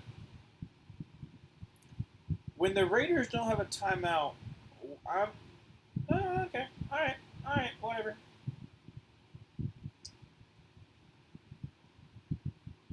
Falcons on a punt away, and it is going to be in the end zone for a touchback. So 1st down 10 for the Raiders, 150 left to go in the 4th. Okay. Let's see here. Let's see if both teams are going to be upset. Let's see here. Okay, so 1st down 10 for the 20. No timeouts for the Raiders. I'm so happy we're able to extend Garrett Bowles' contract. Good. Left tackles do not grow on trees. Oh, he got a contract extension. Good. Yeah, he deserves it. He's been in the Broncos for a very long time. Been through some rough years. Good on him for getting a contract extension. 1st down 10. Drops back to pass and throws. A little check down to Amir Abdullah, who's going to get about 5 yards. Actually going to get 7 yards. Clock is running. 1:40 left to go in the 4th. 2nd down. Shotgun formation, Amir Abdullah to the right. 1:33, drops back to pass, and that's going to be a offsides, I believe. I don't think it's false start. I think it's offsides.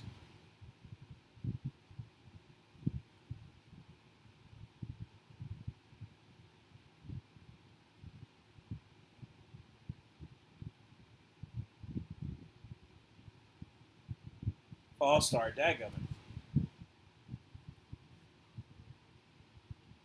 We have him for another 4 years. That's so good. That's so good by y'all. Y'all have invested heavily in the offensive line, though. Because you got Quinn Miners that you re-signed, and then you also got McKivitz in the offseason. It's 2 offseasons ago. All right, so from the 22-yard line, going to be 2nd down and 8. 1:23 left to go in the 4th. Desmond Ridder in shotgun formation. Draws back a pass. Quickly throws, and it's going to be caught. It's going to be Trey Tucker, and he gets out of bounds, and it's going to stop the clock. But it is a 1st down. 1:16 left to go in the 4th. From about the 31, 32-yard line. Still 15-9.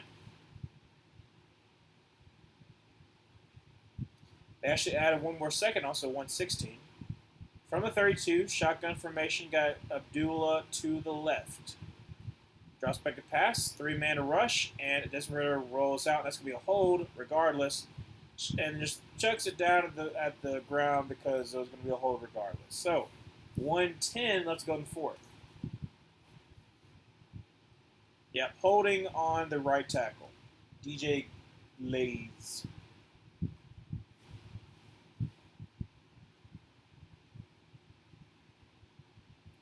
Was that on Ebiketie?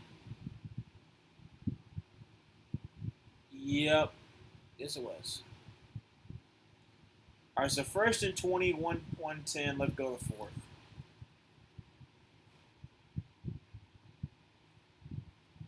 Shotgun formation with Amir Abdullah to his right. Drops back to pass.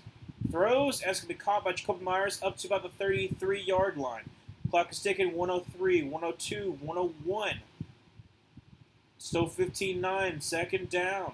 56 seconds, drops back to pass, and throws, and it's going to be Amir Abdullah, who is going to be short of the line of game. 50 seconds left to go, 39. I don't trust the Raiders to be able to win this, but I'm still a little nervous.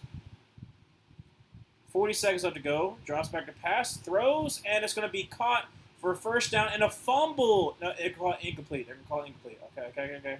All right. 4th and 3, 35 seconds remaining in the 4th quarter.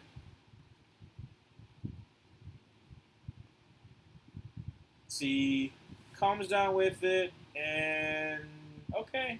I guess he didn't do a football move.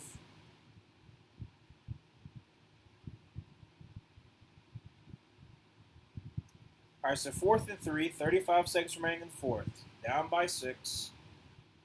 Let's see here.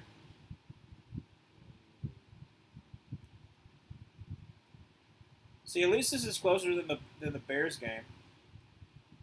And that's going to be a delayed game. Oh, my word. Oh, my word.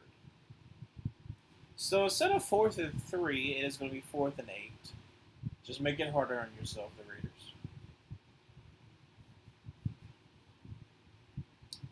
All right, 35 seconds, 4th and 8.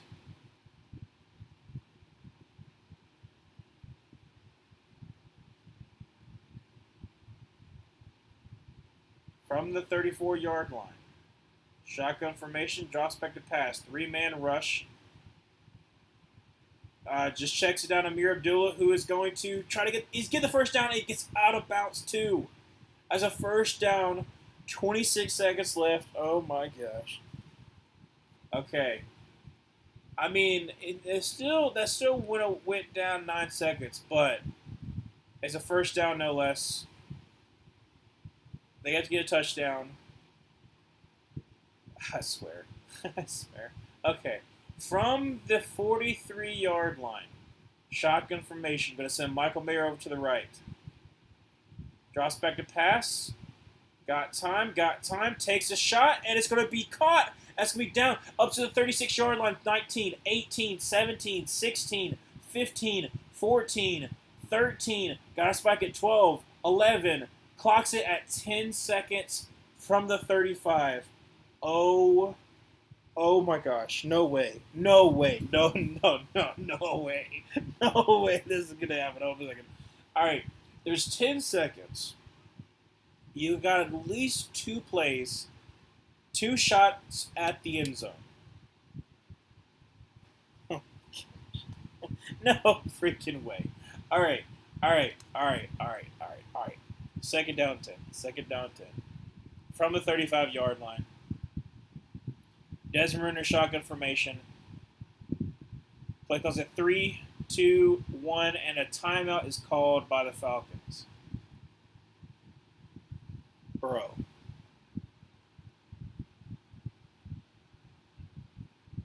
I'm not saying anything.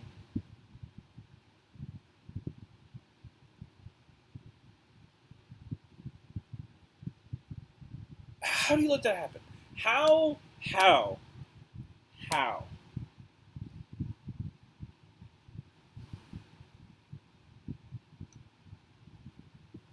You were leading 15-3 with 3 minutes remaining.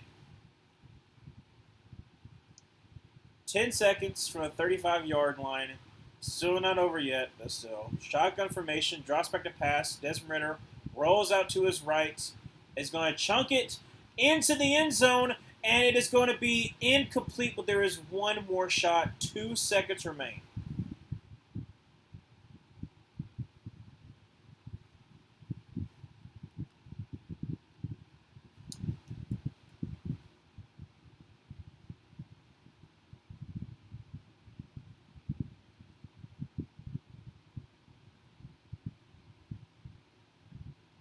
Oh my gosh. That's all right. From the 35, last play of the game. Last play of the game. Desmond Ritter drops back to pass, and stuffs in the pocket, throws lofty up into the end zone, and it's going to be intercepted.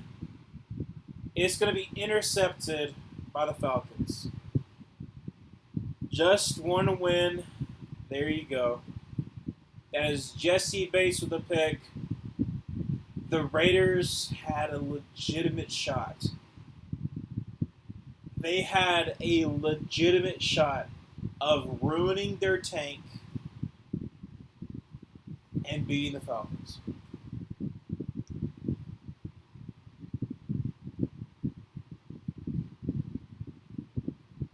That is crazy. That is wild. It is ending score 15-9.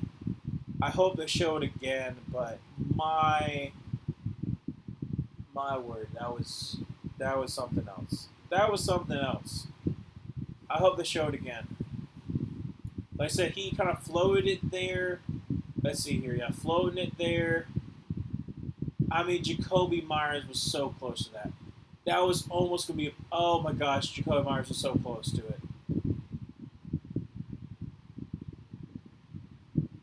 I mean, it's him and Jesse Bates. Jesse Bates had a little better leverage.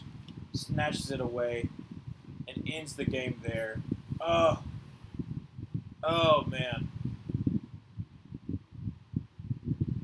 There you go, Emmanuel. You snapped your streak. You finally won. You're still technically in the playoff race. Wow. You're interviewing Kirk after that? Kirk threw 11 for 17, 112, 1 touchdown, and 1 interception. He threw for 112 against the Raiders.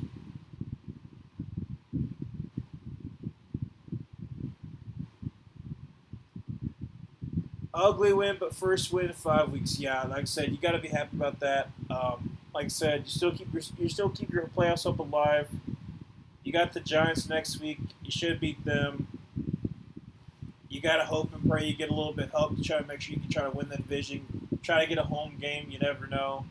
But, man, I tell you what.